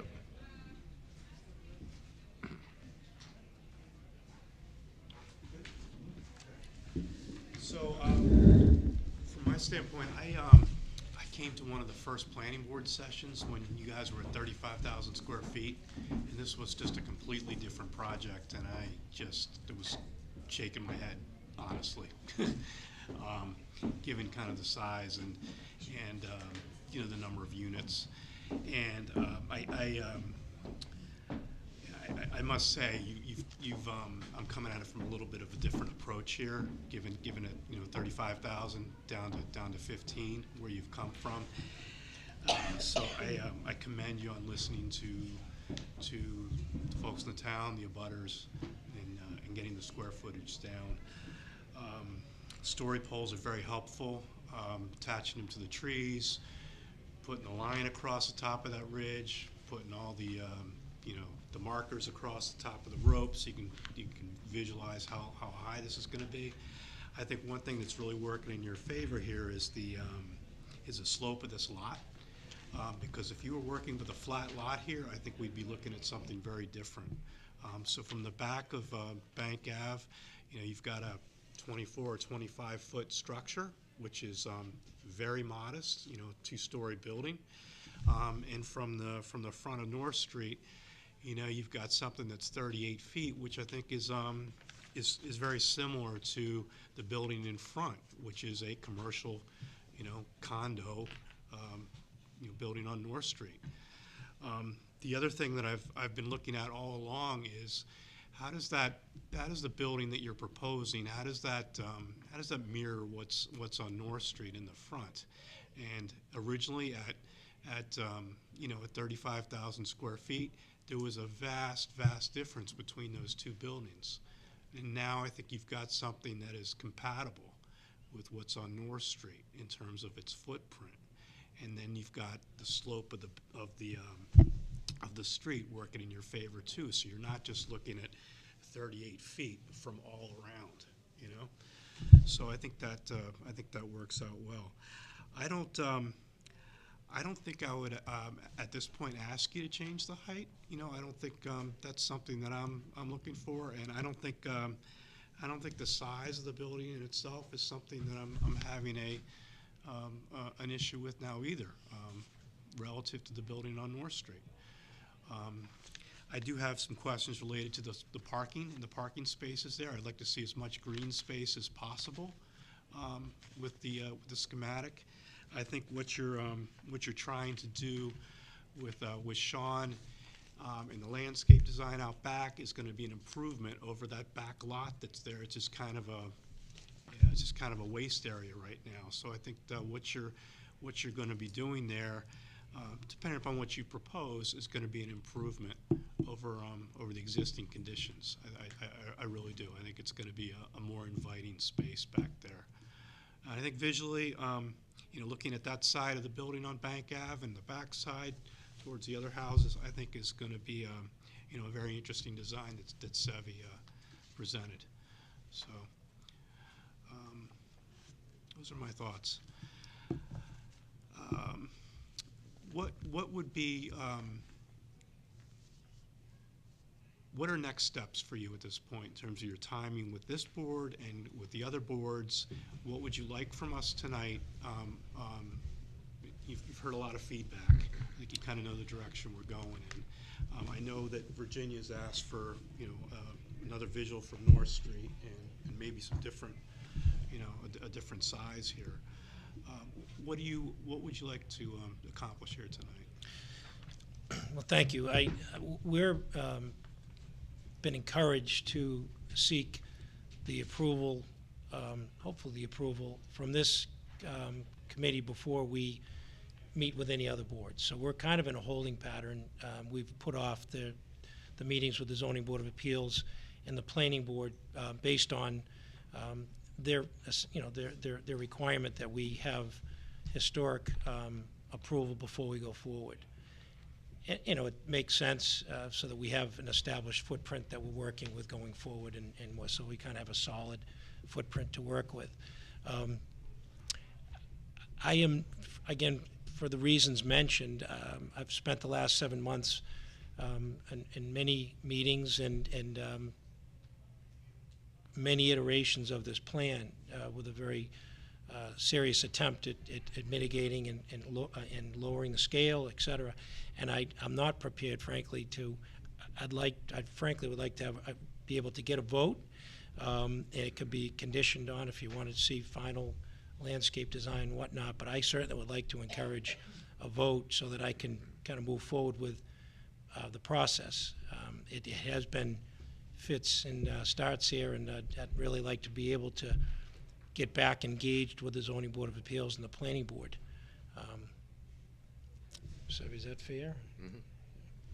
So, Savvy, you recently worked on a project on Station Street where you presented some similar plans to us with a lot of the kind of the similar features to it. We didn't kind of get to a point where you were going to bring us in some more details with detailed drawings. On Station Street, yeah. And some of the dimensions, exact dimensions, that sort of thing, which I think this is at a similar place right now. That's right. The intent is to, I mean, we talk about context. There are the houses on Bank Ave. There's the scale comparison that Harry Wheeler did, where it says not to scale, and actually there are some irregularities, so it's not really, you know, a true case. But the point of this building is that we're at 26-foot ridge height from the existing grade on the backside. That's the relationship to Bank Ave. So I think we have acknowledged the residences in Bank Ave. Again, as John said, this is a commercial property, and our intent is to relate in detail and character to the 103, 105, you know, which is not like a little Bank Ave building. It's and to create a vibrant little addition, a commercial cloister, similar to what happens all over Europe and in Plymouth and other places. But there's no reason that this can't be a very attractive, inviting commercial area, which doesn't impact Bank Ave whatsoever. But the idea would be to connect it to the 103, 105, and we're happy to go as far as you want to see with that to make that scale work. But that's the context, and we're not trying to relate to the footprint of those little houses on Bank Ave.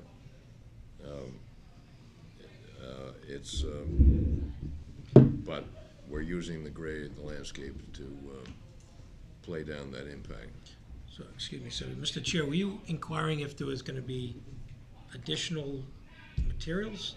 Was that what your question was? I was asking if Sevi, or I'm going to see what the board has to say if some additional dimensions and you know, more detailed drawings would be appropriate at some point down the road. That's the first thing I'd ask, and I'd also ask if Sevi, you've got some more coming. Is that kind of the approach that you'd like to take with this board, as you did with Station Street? That's right. I mean, with Station Street, we had the vote to proceed with the concept, with the understanding we would come back and make, you know, refine the elevations, relate more to other buildings, and give those dimensional sort of design development refinements to the building. Okay. Really make it architecture. Where do you think we are, Mike? Yeah, I mean, I think we're at a similar point as we were with that other application where design details, for me, could follow if there were to be a vote. I guess I do have a question, just in regard to the materials and making sure whatever we have in front of us is the most current. So I know you issued some building elevations today, dated January 10th, but the plans were not attached. But we have the earlier portions, and the plans that are attached there are dated November 9th. Are those? 29th. Well, the actual plan sheet itself I'm sorry, yes, I was looking at mine. is dated November 9th. So can we assume that's the latest plan? It's essentially the latest plan, although things like the rear terrace would not, would change. But we only submitted tonight what superseded the submittal for this hearing of the elevational changes that were in response to your comments. Right. So So I'm looking at a, changes to the changes. all right, so I'm just looking at a footprint here. Yeah. That's 56 by 94, and it's got a little shifted box. Right. So that That's the relates same. to today's new elevations, Right. I guess, as well. Okay, that's what I'm getting. All right. And Mike, let me just point out, too, as I look through here, there are several different dates. In addition to November the 9th, we have some elevations dated November the 28th, but nevertheless, as you said, It's the they- January 6th. it is that, this. Yeah. And I don't think we should consider a landscaping plan tonight, because I think that's something that you have in the works, correct, John? Yeah, and I think we want to be responsive to the site meeting we had the other day, and before we go before the planning board, I think that will probably evolve further. In fact, I'm sure it's going to evolve further. Okay. Virginia, I want to make sure that we're getting to crux of what you'd like to. I don't want to rush this through. Well, thank you, Lance. You know, I do appreciate the efforts that have been made to make this project compatible with development needs and with the needs of the surrounding folk. I would like to see more compatibility in that area, frankly, if it can be. I don't think we've reached that based on what I've heard and what I've read. Virginia, compatibility with respect to? Well, it sounds to me that it comes down to size, massing, and height in that sense, in the context of the area.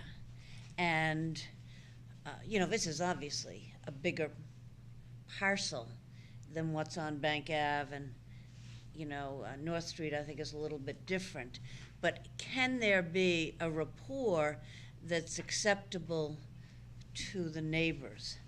You know, I mean, when you have, I don't know how many people there were, but when you have 12 or 15 neighbors who are opposed, that to me says, and it's a historic district, which is, the whole nature of a historic district is to relate individual properties to the district and the compatibility, and how can that be achieved? I don't think we've reached that, and I guess the question I would ask, can we reach that, or can it be reached in that sense, given the needs of you as a developer and the neighbors? That's the compatibility. Thank you. Yeah, I think, you know, the challenge for this commission here tonight is we've got a project that's located in a commercial area. Yeah, sure. That we need to kind of straddle this, you know, it's an historic district piece of it, and the other homes and the neighbors that are on the street that are considerably smaller, with developing something that's commercial here, that's viable. I'm looking at it. Yeah, the Bank Ave homes are much smaller. I get that. But I'm also looking at it in the context of North Street too, which is a considerably larger building, which kind of gets me more comfortable with, all right, this footprint I think works okay with that North Street building. I know it's going to be significantly larger than the other houses on Bank Ave, but I'm also looking at, yeah, the applicant I think, is done as best as they can to minimize this with the different, roof forms, shapes of the building, to kind of get the scale down so it doesn't look like it's 15,000 square feet in your face, you know? So Yeah. that's, I think they've, and again, I'm coming at it from a little bit of a different angle because I saw the initial one. Yeah. And the initial one was too much. And I think they listened and they got this down to a place where hopefully it's more amenable to the other folks on Bank Ave, at least versus where they initially were. So I think that's kind of where I'm coming out on this.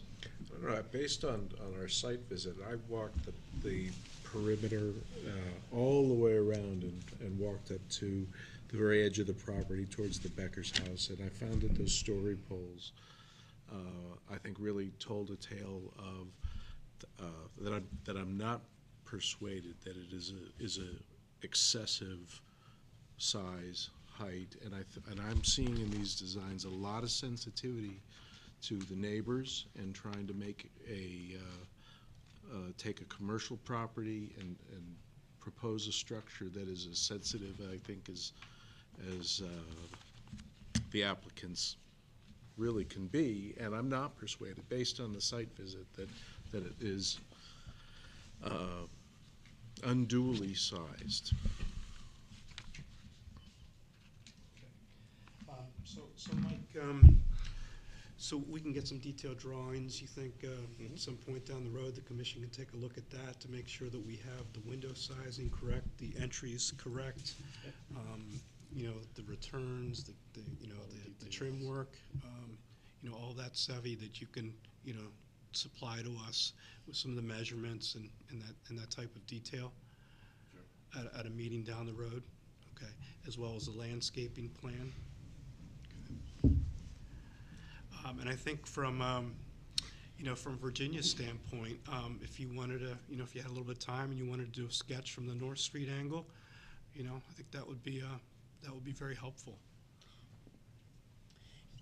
I realize the neighbors aren't paying for this project, but it would be helpful in the spirit of a district to hear some response further in light of this meeting, what people think. I mean, maybe that's not pertinent, but it could be helpful in the spirit of, I look at a historic district as a bit of a team, commercial or residential. It's a team where people play together. And it would just be helpful to know that and to hear that perspective. Also in light of what you have said about how far you've gone and the considerations you've made. If I could just, Mr. Chair, if I could just Sure, respond please. a little bit. I did want to mention it earlier, but we did enclose the parking here as well. I mean, we have the ability to put parking up on the terrace. We had, from day one, we had the ability to traverse that slope and get parking up on the back. It was a non-starter for us because, again, we were sensitive to the neighborhood. But that, having the parking in the building creates massing by itself, just being able to Yeah. put the parking in the building. Yeah, The building could have been scaled down if we put the Yeah. parking up on the top. yeah, I don't think anybody wanted to see that. And so that was part of our thought process. It did create more of a footprint because half of the first floor is parking. yeah, but it- appreciated, yeah. yeah, yeah.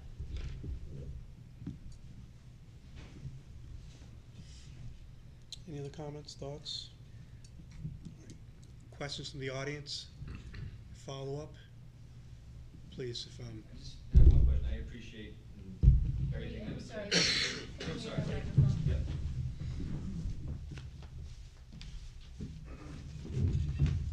I appreciate, again, Harry Wheeler, 18 Bank Ave, almost forgot my address. I appreciate everything that's been said, and again, not anti-development, just again, I appreciate all the appropriateness and comments related to that. I don't know what this board can do as far as some of our concerns about our entryway and landscaping and any degradation of the entry of our road, because that definitely affects our property and how our property is perceived. And I do think that the project is going to be a great project, whatever size it is. We would obviously like it to be smaller. However, no matter what it is, it's going to have an entrance, and we're very concerned about that entrance, the wall, the landscape. Our road shares the same access road, which I believe is an exit road on this property's end. It's our two-way entrance. So we'd just like to see some consideration in the decision or recommendations of how that wall, landscaping, maybe some parking, how all that is taken into account, aside from just the building architecture. So just ask that you give that some consideration in your decision. So when we get the landscaping plan in, I would assume that would come in when we get some of the detailed drawings at a point in time. We can review the tree issues that you brought up, how things are going to be planted, and some of your other concerns. I think the traffic flow and the parking is probably more of a planning board consideration that they'll take a hard look at. And I'm sure that, if there's a study being asked, I don't want to speak for them or what have you, they'll ask for it. But entryway, will be part of the landscaping plan. Great. And we'll have a hard look at that. Excellent. And the wall too? Thank you. Yes. Thanks. So, and you'll hopefully have a chance to comment on it too. Again. Anything else? Okay. Would you like to make a motion on this at this point? Sure. Yep. Okay, I'd like to make a motion for a certificate of appropriateness for 11 Bank Ave for the construction of a 3-story mixed-use building based on floor plans dated November 9th, 2018, and site section dated January 2nd, 2019, and building elevations dated January 10th, 2019. The building is to be sited per the landscape plan submitted January 9th. However, landscape and hardscape is not approved at this time.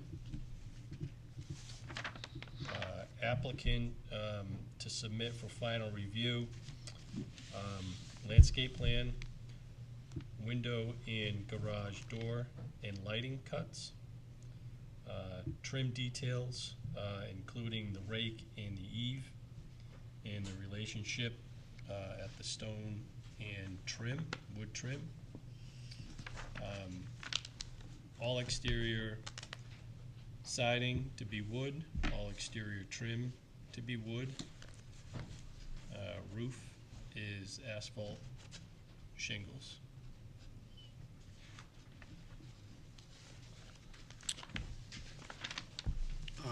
Stone, field stone, is that? Field stone veneer. To be submitted.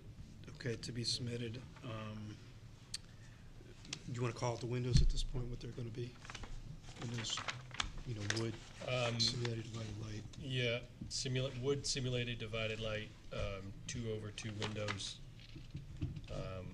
final size, and cut sheets to be submitted for review.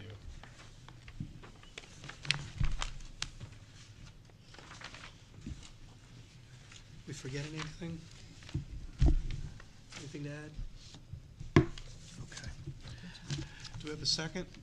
Second. Okay, all in favor? Aye. Opposed? Abstain. Okay, Thank you very much. thanks. Thanks for all your efforts. Thank you. Thank you, everyone else, for coming. It was very helpful. And thank you for all the letters, too.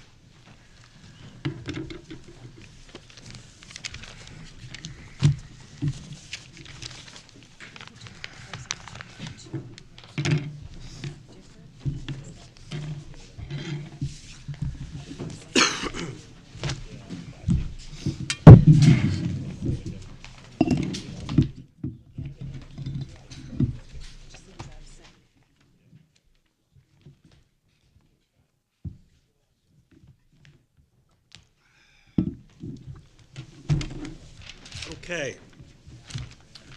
Last but not least, 279 North Street. How are you? Thanks for coming in.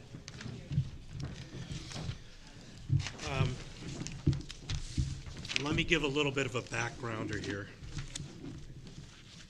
So I asked Julie to come in tonight with Monica. We added him onto the list for this evening based on we had a site visit out there and we approved the plans for the house on our last visit. So when we went out for the site visit, we saw a few things with the materials and that sort of thing that were being used on the house. So we did send a letter out to Mr. Palmer and Ms. Silva. That's Julie. And I'll read you what it is. Dear Mr. Palmer and Ms. Silva, as you are aware, your agent designer Monica McKenzie filed applications for certificates of non-applicability to remove aluminum siding and replace it with clapboard, restore the front porch and the brick walkway leading to the front porch, and to reconstruct the side porch. Certificates of non-applicability are issued for maintenance and repair projects when existing materials are replaced with materials that are same in like and kind. That is, wood replaces wood and designs and colors match what there was before the work that took place. During the commission site visit to your property on Saturday, October 20th, 2018, members observed that composite materials have been used in the projects for which a certificate of non-applicability was issued. Subsequent visits by Administrator Andrew Young and Commissioner Ben Burnham, who was not here tonight, confirmed the use of composite material without commission review and approval. Composite materials are limited to specific locations on a building and may only be used in Hingham's historic districts with Historic District Commission approval at a duly noticed public hearing. In a later dated November 1st, 2018, Ms. McKenzie stated that after a discussion with you, we can rebuild the returns on the main roof in wood to connect to the trim and as discussed during today's meeting. We can also relocate downspouts currently aside the columns at the front portico to move them toward the main body of the house. The current location is unchanged from the pre-repair location, but we're willing to move them to diminish their visual impact relative to the columns, as discussed during today's meeting. We also propose replacing the detail molding on the columns of the front portico and the rebuilt porch with wood. Those moldings include the bed, band, and base cap. And goes on, we can also try to change the trim on the portico at the roof line in the front to connect at the fiberglass gutter's height. We need a specific connector piece to accomplish this and are determined whether such a piece is produced. The Commission appreciates your willingness to bring the building into compliance. In order to do so, the Commission requests restoration of the following, some of which you have already agreed to restore. A complete list of PVC elements that must be removed and replaced with wood includes the following: window casings and associated back band, gable rakes and associated rake crown, gable soffit and gutter returns, corner boards, entire front entry, entire porch. As previously stated, the Commission approves the use of composite materials on a case-by-case basis. The Commission will approve use of the following non-wood elements for the project at 279 North Street. The Boral clapboard, front entry column bases in contact with masonry, and the water table components. Porch perimeter, threshold sill detail in contact with masonry. Please provide a schedule and deadline for restoration of the architectural elements listed above. The Commission appreciates your cooperation. Sincerely, Hans Vonderleft, Chairman.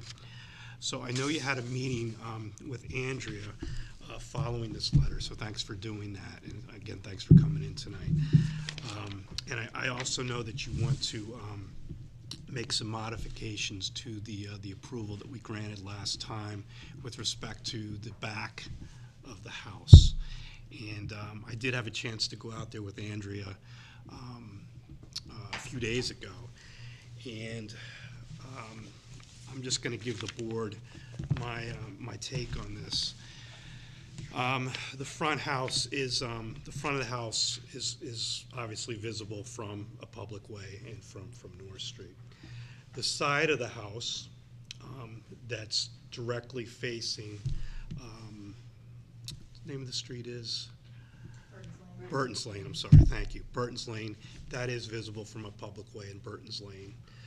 The rear of the house, if you are standing in one particular spot, like a 5-foot area on Burton's Lane, and you look right down at your current house and kind of imagine 15 feet back, because that's where your new construction is going, it is almost like a 180 degree, like a straight line. I mean, it might be 175 degrees or 178 degrees. I mean, if you really look closely, you can pick it off a few things, but it pretty much lines up. So my view on this is that back side of the house is not really visible. The porch that's going to be constructed facing Burton's Lane is visible on that left side.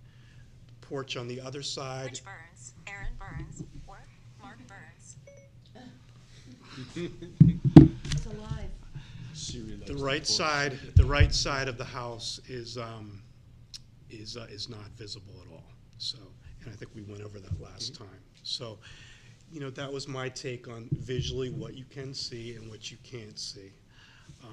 But that's just a little bit of background with the letter. The last letter we sent out, my visit out to the site, and I just want to hear about your discussion with Andrea, where you think you're going to go with this, and an update in terms of what you're looking to do now towards the rear. So however you want to approach this, Monica. Do you want to go, or Julie?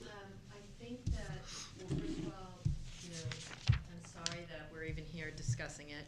And in addition to your letter of what I originally put on the application originally, was you've left out remove the trim and replace with trim.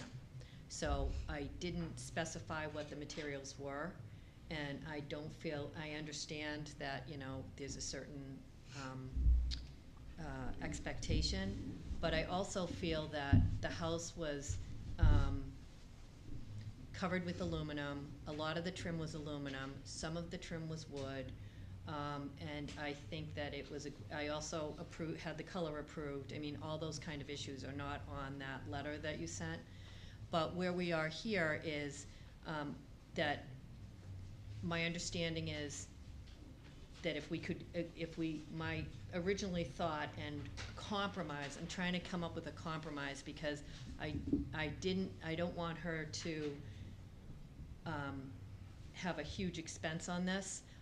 And so I had a compromise situation that I thought that maybe we could discuss. There are parts of the house that we copied from the existing house that aren't architecturally correct, like the returns coming down from the rake. And so I thought that if we took off the AZAC on the long rake, which was wood on the original thing, it didn't have any aluminum on that rake piece. There is aluminum underneath the soffits, and I have some pictures of that. But my idea was if we could come up with a compromise so that the house was aesthetically and historically more accurate, and we removed some of the AZAC and not all of the AZAC in areas where it wasn't specifically seen clearly. Examples of that would be the window trim. We left all the historic trim on the bottom. The wood historic sills are all there, and we did do the vertical and horizontal piece on the other three sides. But then those are now covered with an aluminum storm.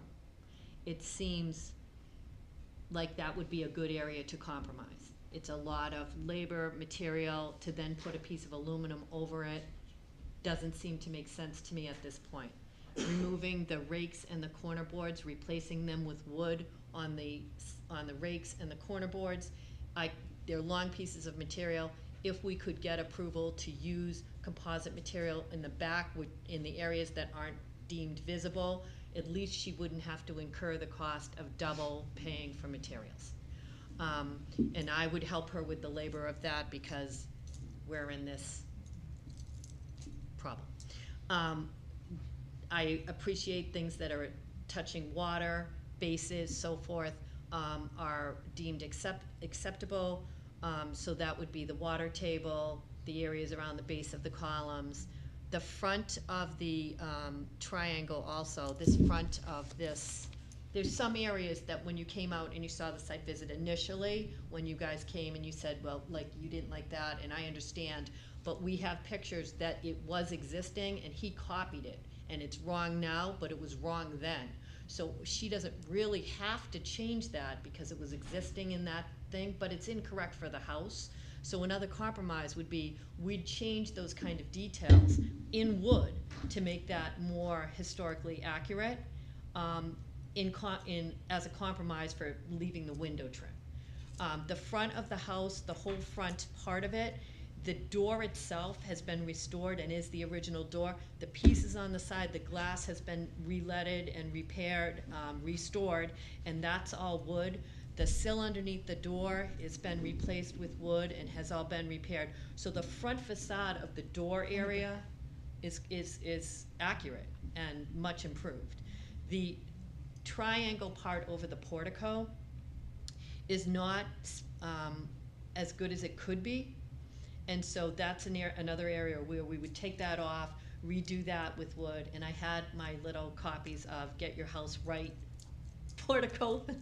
And in one of them, they call it a poor man's, what? Chorus. Yes.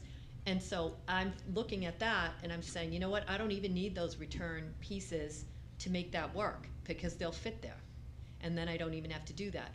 The gutters that were down the sides of the column that you guys thought, oh, this doesn't look that great, can't you move them back? Yes, we'll move them back. But they were existing there and that's where the holes are, so the expense to do that, we'll take care of that.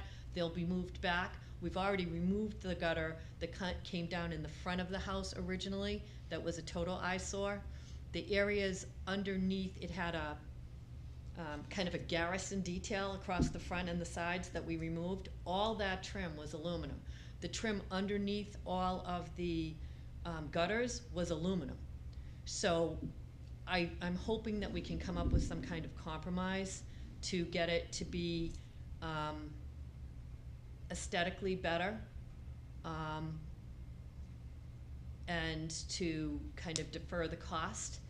I understand that my feeling on it is I thought it was better than it was, and I didn't feel like I had to come before and get permission to use specific materials like in every other project. And even on the back of this, we've said, it's cedar, it's this, it's that, we've talked about it. And so I didn't feel like I was trying to change that. I just thought it was deemed much more acceptable than it was. Let's see how we can remedy this.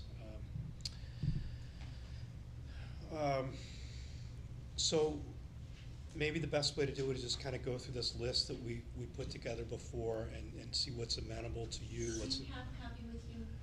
Of the letter? Yes. Yeah, I have it. Okay. And Thank you. and what the board would like to see.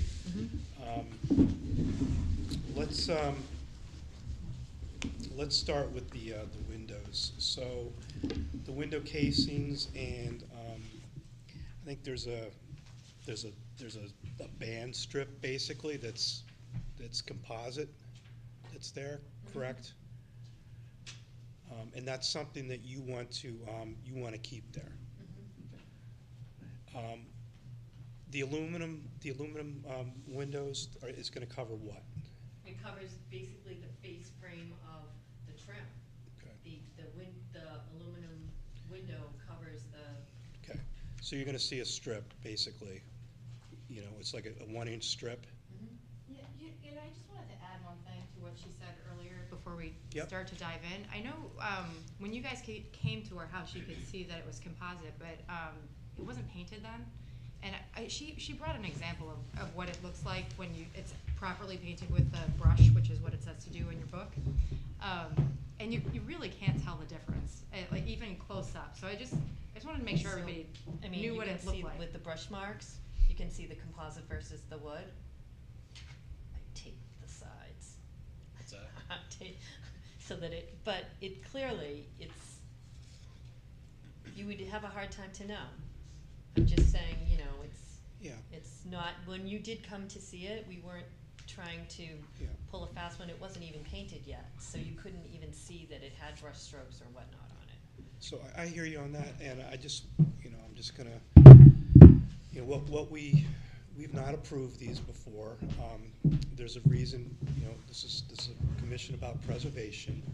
We haven't made these decisions inside of a bubble, I understand the precedential value, I just think our house is a little bit different, where Yeah. so much of the trim was made of aluminum and vinyl Yeah, before. okay, and I do wanna hear what the commission has to say. Of course, too. I just wanted to make sure everybody understood exactly what we were talking about in terms Yeah. of what it looks like. I don't know if you guys have seen it painted like that before, so. The other thing I've heard, just so you know, is that when the paint goes on, it might look a certain way now, Mhm. but as things discolor and they age over time, plastic age is different than wood. Of course. Composite age is different from wood. So the colors you see now may not be the colors that you're gonna see, in a year, 2 years. So it depends upon, water, sun, et cetera. So, Thank you. Had you guys seen what it looked like before? the only time we saw it was when we came out for the site visit. Show some of the old pictures, Mhm. so, Oh, I mean, you mean before you even started? before we did anything. Oh, yeah, so we saw the pictures that you just, Yeah, I passed those pictures around, Monica. These ones that are, The yeah, one you left, okay. the ones you left for me, Mhm. but if you have others, let's look at those too. Well, these are pictures, and these are pictures, the only reason I have these pictures is because as the person who did the work discovered more things, he took pictures basically because these were added to his scope of work. Yep. So otherwise, that's the only reason I actually have them. But what is a valuable picture here is, here's the rate coming down, here's the return, it was just the skinny little return that you see on the house now that he copied, and then you can see the aluminum trim. This is, Yep. an example of the aluminum trim that was on it. Yep. And then, one other point is on the side, this is the downspout running down the front of the column. If we're gonna say that material that's exposed to water is acceptable to the commission, how about the gutter being against that piece of wood? Could this piece of wood continue to stay composite, where it has the composite gutter next to it? But this is an area that is obviously suspect to water. Mhm. So that's another area. Here, you can see in the old house here that the trim underneath here and here, where they made this detail that isn't in keeping with the house, is Mhm. all aluminum. So and this is the whole part that's been restored. All of this is wood and restored. So this piece here, this is the piece that we would propose to redo in wood and make it historically accurate. What about the columns? The columns themselves in the front, if you feel strongly about the columns being wood in the front, I would take this off and do it in wood. The part that becomes difficult is the porch. The Roscoe screen system and wood panel thing that's making up the majority of the porch is all wood. The enclosed porch is what they're. Off to the right. Off to the right. Yeah. To take composite off 2 columns and change them to wood would not be a huge event. But to take the materials off the side porch where the wood panels are in, it's impossible to separate the front of the column from the back of the column without basically unbuilding it and rebuilding it. So that is something that I hope that we can make some sort of a compromise on. That porch was all wood before, correct? Yes.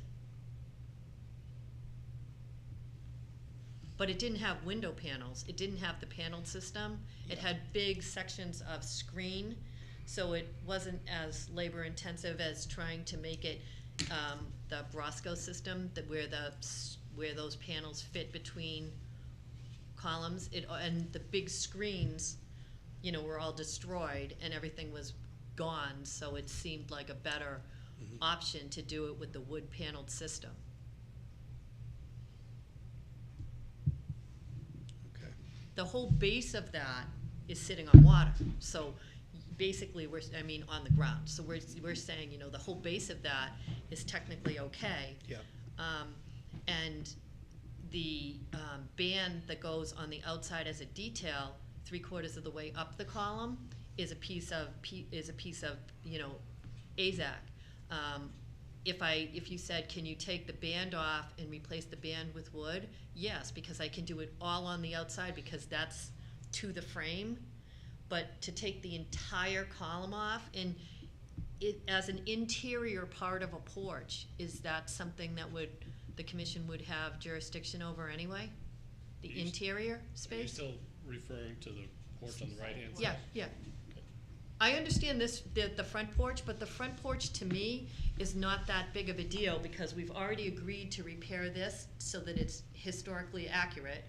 We talk about the side pieces of whether, because they're attached to water and the gutter is there and it's a fiberglass gutter, those might be okay with you, I'm not sure. And we're talking about 2 columns and the bases can be AZAC, but the 4 pieces of wood with this little detail, not that big of a deal.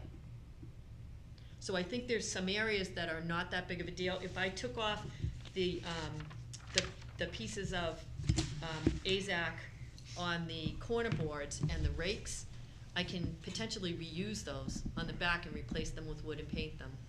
All right, maybe to make this simpler, Monica, why don't you walk us from, I don't know, left to right, whichever way you want to do across the house, what do you want to keep composite? Okay. I would like to keep composite, the window trim,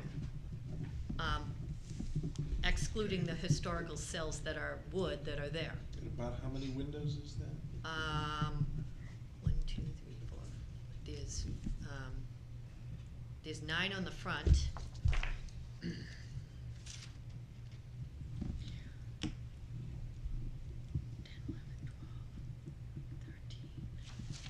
There's 3 on one side because we're removing those long windows as part of the new thing, the new part. And I think there's, Picture of the other side, do we? I don't know if I have a picture of the other side. Let me think. Well, we're keeping the windows on the side that are wood. That's 1, 2, 3. There's a little window that's like a modern window, that we are, not the pretty one on the top, but there's like a square one we're gonna take that out and put it, and try to replace it with one from the back. That's a 12 over 12. And then there's, So anything that we replace with an old window on the sides of that other side, the porch side, we'll do in wood. How much work is involved replacing the window trim? I would say that if we followed the letter that you sent us and followed that direction, I would say that it would cost her probably $30,000. To replace the window trim? No, I didn't, I did it as I used the letter that you said to replace, Everything, make it all wood. yes, and that would be just to do what she needed to do, and she's gonna incur cost to make things more historically relevant. She's going to, pay for the front to be redone so it's correct, the side returns to be done so they're correct. So she's incurring cost on top of that. What's the largest component of that cost? Probably, I would say it's probably even with the side porch, if that had to be rebuilt, and I still don't know the answer about the inside of the porch jurisdiction versus the outside. I don't know the answer to that. We don't have jurisdiction on the inside of the porch. You don't? No. Right, so it's really hard for me to separate the front of a column to the back of the column with a panel in between it, sandwiched in between it. So how did you come up with the 30 number? What's I the looked at biggest, the- I what's the looked at the- biggest component of that? Is it the windows? Is it replacing the columns out front? What's the? How I did it was I looked at how much it cost her to do the 3 sides of all the material that she did. I subtracted off the siding cost, labor for the Burrell, and the porch part, and I came up with $30,000 in labor, not including she'd have to buy new materials. And if we took off the windows, I don't think I can use the window material. I'm just gonna have to throw it away, because the chances are the windows in the back are not the same size, and it's just not gonna work. I'm saying that by taking the rake and the corner boards off, at least I have material to use in the back, if that's okay, because that's something that we, you know. Yeah. Question, Johan. Entire porch, we're referring to that right-hand side porch. Is that correct? Yep. And the entire front Right, entry it's just is the front. columns, you know. Yep. So when you say entire porch, it can't be the entire porch, because it can't be the interior. I'm just clarifying yeah, and the I intent can't- of the comment. Yeah, building-wise, construction-wise, it would be impossible for me to separate the inside of that porch from the outside of the porch. I could replace, you know, the small detail that wraps in the outside, if you felt like that would make a difference. But it would be, I would have to deconstruct everything in order to make that happen.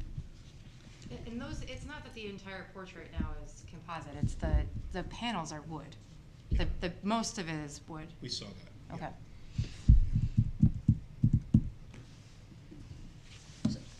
I just probably have to back up a little bit. These 6 elements requested to be removed and replaced was what we approved, the work we approved, this is the question, the work we approved to be done that were done with PVC when it should have been done with wood. It's all the work. Not exactly. Much of this was done because it was, Monica applied for a certificate of non-applicability to redo the siding, to take off the aluminum and put new siding on. What the new siding wasn't specified. However, they would have been entitled to put vinyl back on if they wanted to, because it had been existing. Uh-huh. Now, all of the rest of this was also included in a certificate of non-applicability because it was replacing in kind. So this is where we ran into trouble. So, because some of the stuff, like the gable rakes and gable soffit and gutter returns and gable rakes and associated rake crown, were, for the most part, covered with aluminum. Ben explained to me that they are wrapped.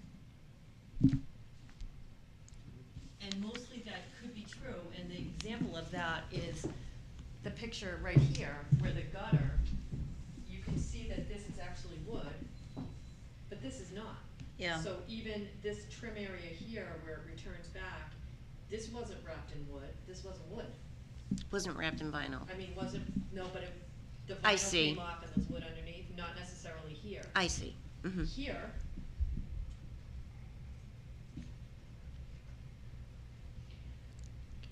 So just to summarize Yeah. that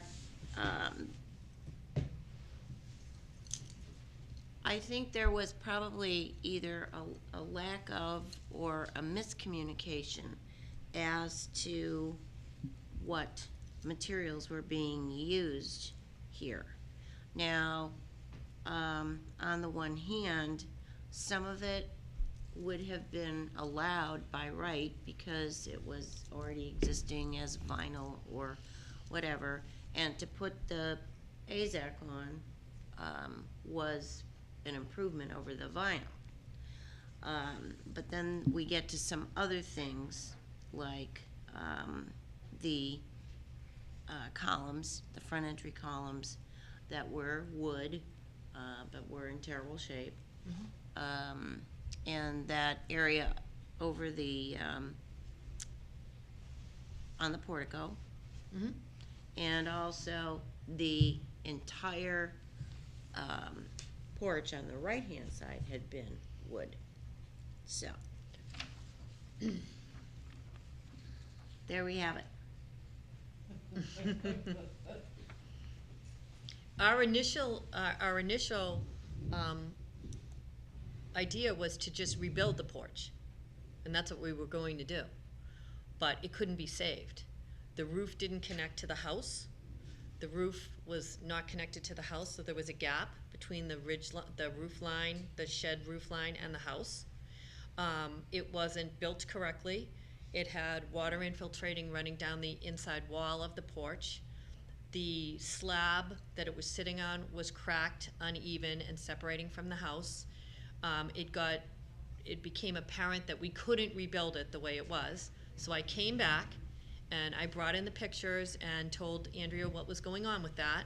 And so then I said, this is what we propose to rebuild it with, the Brosco screen systems in wood and so forth and so on, and fix the slab and tie it to the house, re-roof it, re-side it down to the roof so that it actually is a porch. Because there's been a lot of stuff done to this house that has been not in keeping with the historic nature on the outside and completely ruining the inside. So we're trying to get it back. You know, Monica, it seems to me that what you're emphasizing is process, and what we need to emphasize are materials, in the sense of what needed to be done and what materials were used, and were they in kind given the certificate of non-applicability. Right, but I didn't really feel like replacing things with vinyl. But she could have done that. We were trying to make it look more colonial. Right, but if it was in kind, it wouldn't have, if it had been there, then replacing it with vinyl would not have been a problem. We're talking about things that were replaced with composite or. That's where That were originally wood. Right, right. That's, well, some of them were originally wood and some were vinyl. And so were replaced with, and I understand what you're saying, and that's why we're here. But the other thing is that was a misunderstanding or a non-clarification during the permit process when I applied for the permit to do it. It didn't say in kind. It didn't say wood. It didn't get brought to my attention that it couldn't be better than vinyl, but had to be wood. Well, the clapboard, I mean, the clapboard is really fine because it was all vinyl, and now it's the boral, and it looks Like wood. it's an improvement over what was there. When you say you're going to replace the clapboard, in my mind, that means wood. So therein lies, I think, part of what happened because we didn't, and I should have asked. And in my mind, I was saying clapboard because here with the vinyl, the spacing, it was just this large vinyl siding. And I said replace with clapboard, and that's what I intended to do. And so now the house looks colonial with standard clapboard size clapboards. And I understand that the clapboard is not the issue right now, but we're trying to bring it back to looking like a colonial instead of looking like a colonial with a Victorian detail wrapped in vinyl siding, rotting. So I understand what you're saying, and in my entire lifetime, until I'm gone, I'm not gonna ever have this problem again. But right now I'm in kind of a sticky situation. So I'm trying to make a compromise, and Julie, some of the issues that were brought at the first site visit, without knowing what was originally on the house or anything, that Hans and Mike didn't like about the house, Julie didn't like either. She doesn't really like the returns being skinny, and she wants it to be correct, and so she's willing to do that. So I think that's a good compromise for Julie, because she's willing to do that, and I think we're looking for some relief in some of the other areas that aren't so hurtful. Mr. Chairman, if I can suggest, could we just use our list as a basis for Well, going through that's what I this? was trying to do. Yeah, We were it's a kinda good idea. We were jumping around a little bit. Yeah, so let's go through the bullet points and, So the window casings we started with.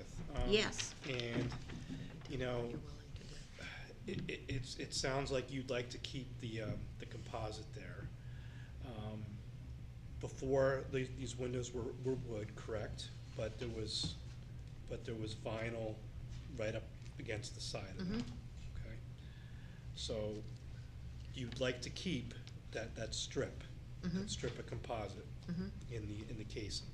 but new ones that you're going to remove from the back and, We'll use we have the pretty 12/12 windows in the back that will come out because now we're having a different size. It's, what is it, like 9 over blank in the back now? So when we replace like the contemporary window, we'll use one of the ones from the back and bring it to the front, and And- we'll do wood for that.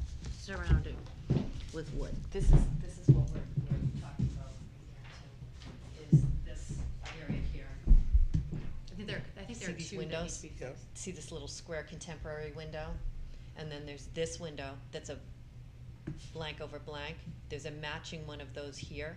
We're gonna take the windows in the back that we're removing, that are the 12/12s, put one here, put one here, put one here.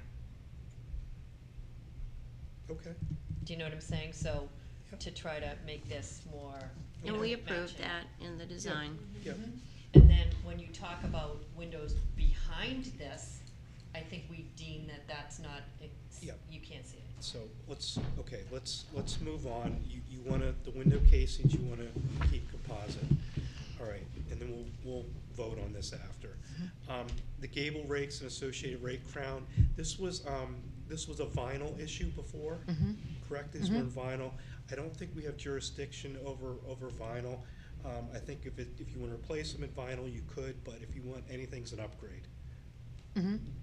This is where Monica and Julie are offering to Right. replace with wood and do the returns correctly. Is that correct? Yes. Okay. The gable soffits and gutter returns, Those were aluminum. okay. Was there vinyl involved with those I'm too? sorry, those, yes, They were aluminum. they were aluminum. Okay, and what do you want to do with those? Those are, AZAC now, we'd like to keep it. So aluminum for AZAC, Yep. you know? What do you guys think about that? It's not like for like, but it's, you know, we're not talking about wood here with this. The corner boards we're giving up, we'll do them in wood. We'll take them off. And put the AZAC in the back. Which element are we talking about? The gable and Gable. soffit and gutter returns were aluminum, and now, but they have already replaced them with AZAC. So if they had replaced them With aluminum, it would be fine. yeah. And I think we Is could cover them AZAC with upward aluminum now. mobility from Yes, it aluminum? is. Absolutely. Not in your And mind, that's but, We're talking about this here. yep. Well, it's, An incremental improvement. yeah. I mean, the point is, it's not wood, so what's the point? Well, I think we're talking about whether to ask them to replace it with wood. But we don't have that jurisdiction, I don't think, because it wasn't wood. They Right. would have to rebuild it in aluminum, Yeah, so, which is not something we'd ever ask for. Right. yeah, so. So, and it sounds like when we're talking about the entire front entry, that's not exactly correct, because wood was replaced with wood. The only thing we're talking about are the columns, which are now fiberglass, AZAC. AZAC. But the base of the column is allowed to be AZAC because it's sitting on masonry. So we're talking about 4 sides of a column, which, if you guys feel strongly that that's really important to the house, I think it's fine. We'll change them to wood. The triangular piece above, Hold on just a oh, I'm minute. sorry. So for the columns, guys, this was wood before. Right. You know, we have allowed, you know, PVC, we've allowed composite at the base. Do you want to continue with wood, or do you want, which is a change for them? Or do you want to have them keep the AZAC up there? Say continue with wood Okay, and keep the PVC base. okay, You know, that's a prominent feature of That is, a, that's a very prominent feature. okay.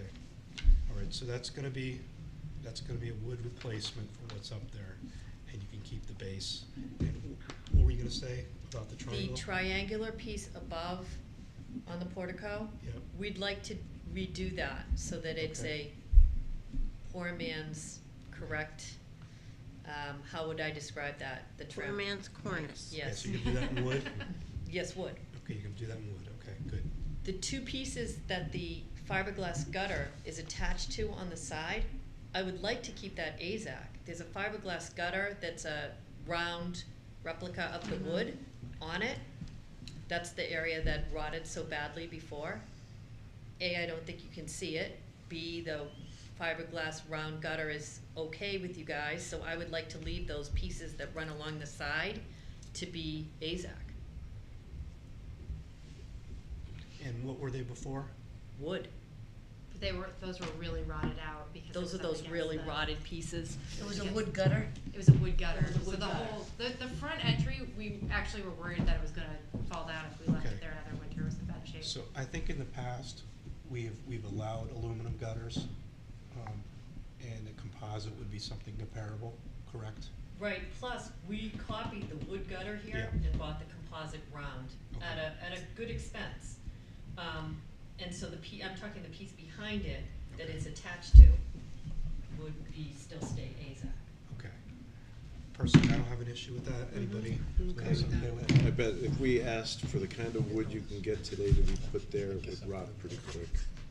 Yeah, and you You could don't- also say it's touching the water from the gutter, so it's the Yeah. same as the base column. It'd be, Okay, the porch on the right side. So, the windows themselves are wood right now. Mhm. You've got composite between the windows, correct? On the columns. On the columns. And it was all wood before. Yes, but it didn't have columns, it was like big panels of wood with just like Of screen. I'm sorry, big panel of screen with, you know, kind of rinky-dink, It looked like I built it before. looked All like right. a fort, kind of. But let me ask you this, if we allowed you to keep the window casings, the composite, would you agree to change the porch on the right-hand side to wood? I don't get that. What, if you, All the windows with the composite work that's already in, so the windows can stay on all the house where you've already got the composite. If you were able to keep that there, would you change the porch on the right-hand side to make it wood like it was before?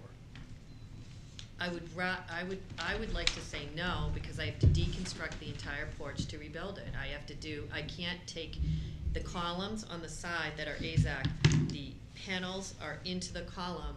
There's no way for me to keep the inside of the column AZAC, which she would be allowed to have, and then everything we'd have to completely rebuild it at a big expense. I would be willing to say that the detail of the column, not the base, because the base is considered touching on the masonry, the detail areas, the trim pieces that are 3/4 of the way up, I would be willing to change all of those. The door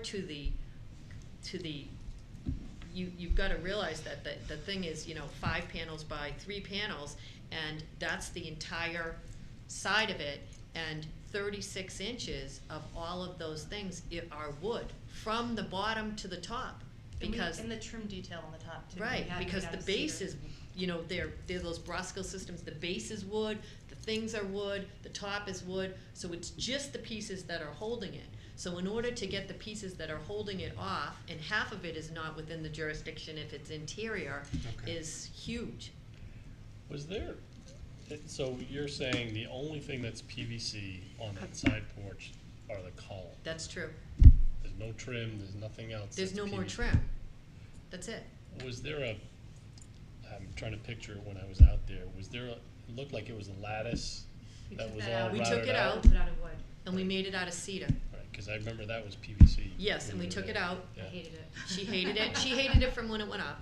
We replaced it. We made it out of cedar. And then what we did was we made a interior cedar frame. And then we got, because it's a 3-season kind of thing, and we did we had a piece of glass cut for it that's tempered in between the frame, and then the frame is attached to the inside.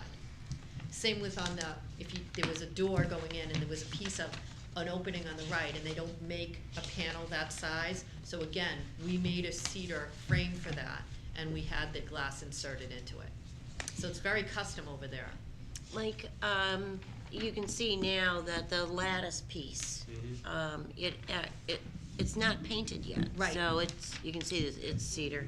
It's not painted yet.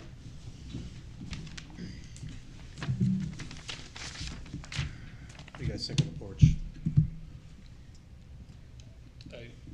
I understand the issue here, and, it's not, those columns are not part of the main, ideally it should have been wood. I understand the issue in how it's constructed, but to be able to modify that is a major issue, and it's not the main entrance, the main historic entrance to the house, so I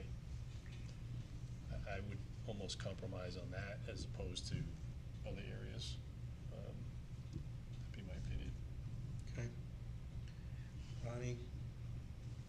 Yeah, follow Mike's lead. Yeah. Okay. The majority is wood. All right, what else is on it? That's pretty much the list then. Did we miss anything, Andrea? I don't think so, did we? Now, it just talks about the modifications to what we approved last time. Yes. All right, so you want to go through that real quickly?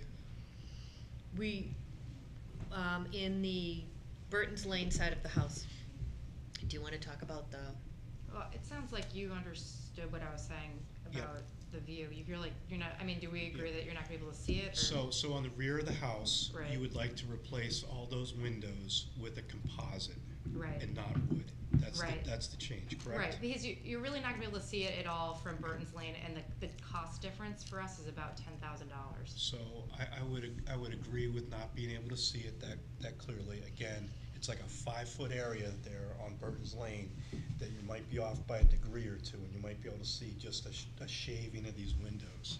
So you can't, it's just, you're not, unless you got a telescope out there, you just, it's like, it's just not happening. There's a camel through. Right. So you would like to do composite instead of what we composite, approved yeah. last time was an SDL all wood, correct? Mhm. Okay. So you're suggesting vinyl, not wood clad? a Marvin integrity window with the 5/8 bar. Is that's all composite or is it plastic in there? Or what is it? It's isn't it vinyl? Is it clad? I think it's vinyl. I think it's clad. Yeah. I can bring you in the You know, sheet. so the thing is, I don't think you can see this. It's not something we would recommend, but I don't think we can see this. But it is simulated divided light, and it is the right size mutton bar. But if it's not in our jurisdiction, why are we Yeah. getting our knickers in a knot over it? Well, because We couldn't tell. approved- We- We approved an we all wood approved all product. wood, and so they're, When we thought it was in our jurisdiction? So again, if you want to split hairs on this, you Yeah. know, and again, this is splitting hairs. It's like a degree or two from a straight line. This house bends just a little bit, and you can just kind of see, that side. But it's not in our jurisdiction as of tonight, right? What I'm saying is that you really can't see the rear of the house. so, yes, the answer to your question is yes. Yes. And we're talking from a street that isn't North Street, but it's a scene from a public way. We're talking about the view from the public way. And it's a public way that has the houses on that street don't have really. This is historic- across the street, all vinyl, Yeah, it's okay. yeah. Yeah, no, that's, yeah, I mean, my only concern is, do we get to say yes, or do we get to? All right, right. Are you voting on it? Yeah. I think the issue is that last time you guys voted on it and we were trying not to get in trouble. We'll just, what we'll do Well, we is, thought it was in our jurisdiction, it Right. sounds like. we'll vote on it just to add clarity to the, the approval that we granted before. So- Are there any other changes to the rear? If it's not within the jurisdiction, part of my compromise from the conundrum that I was in on the thing is that I would take those large pieces, the corner boards and the rakes and so forth, and use them in the back, in the trim detail in the back, just so to offset the cost. I think that's fine, Monica, but that porch that you can see from the lane, all that work in the I porch understand. area I got that. And those columns I got that. you're gonna put in there are, those are all visible, and the windows are all in there. You're That's talking about the back porch, the Yes. big porch? on Yeah. the left side, that is all visible there, but back beyond that, it's like you can't see. And that's where we're using the old door with the bullet glass. Okay, Nice. just as long as we're clear, all right. Anything else we're missing? Okay, all right, so I think we need to do a vote then on the changes that are being proposed here, based on our observations, so I guess, You want me to read, or did you write it down, Rick? I did, I think I Okay, got it good. right, yeah. So would this be a certificate of appropriateness, or what would this, I think it's an amendment. it's an amendment to letter, or what? I think we're No, revisiting actually, you think it's an amendment? a reconsideration. Okay, we have to, issue something, though. Right. A s- So I I think think- we take a A vote. memorandum of understanding. No. Or I think, modifications. You're amending or you're modifying the certificate that was initially. yes, so it would be issuing a certificate of appropriateness. Right. Now, what about the, But I think it's But it was- amending a certificate of appropriateness. Okay. that You're was amending the previously previous issued. one. Yes. Right, so so, we- so, and this goes beyond maintenance, so I think this is an actual certificate, it's not where you were talking about maintenance before, this is not maintenance. no, now. these are changes. Okay, great, So- perfect. But it, Where but these the are, original application was their certificate of non-applicability. So would this be a modification to the certificate of non-applicability? yes, Or, for these elements, and then the changing the windows would be a modification to to, the original to the certificate. original certificate of appropriateness? And it would be upon new information or revised information. All right, we're good. I'd like to make a motion for 279 North Street. Two parts. One is for an amendment to an original certificate of non-applicability and revisions to letter dated November 9th from the Historic Districts Commission to the applicant. Those modifications would be to allow PVC to remain at window casings and associated backband at gable soffit and gutter returns, and at the side columns at the entire porch, at the side porch. The applicant has indicated that there is no other existing PVC trim at the side porch other than the columns, which are to remain.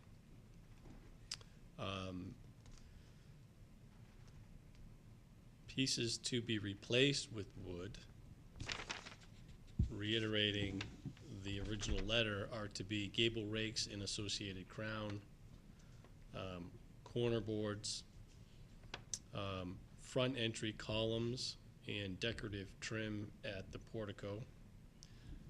What can remain as PVC at the front entry are the base to the columns and the PVC trim behind the gutter. Is that a soffit? It's probably not, but Trim behind gutter. I think Yeah, and then just add the windows. in the windows, yep. And then there would be a revision.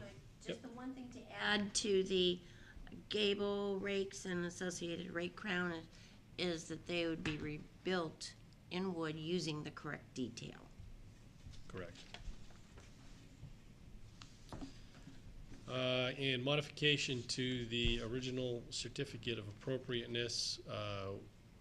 After further review, the rear elevation of the house is not visible from a public way, so that windows could be clad or composite, as well as trim, if the applicant chooses. Okay, do we have a second? Second? All in favor? Aye. Opposed? All right, thanks for coming in again. Thank you. All right. Great.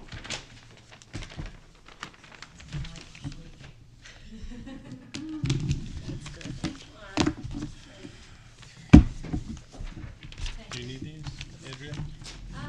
Yes, just pass that down as well. Andrea, any other business for tonight? Minutes? I'm Okay. trying to think there. Okay. There is no other business for All right, tonight. I'd like to conclude the Circuit District's Commission meeting for January 10th, 2019. Thank you all for coming. Do we have a second? Second. All in favor? Aye. Opposed? Great, thank you.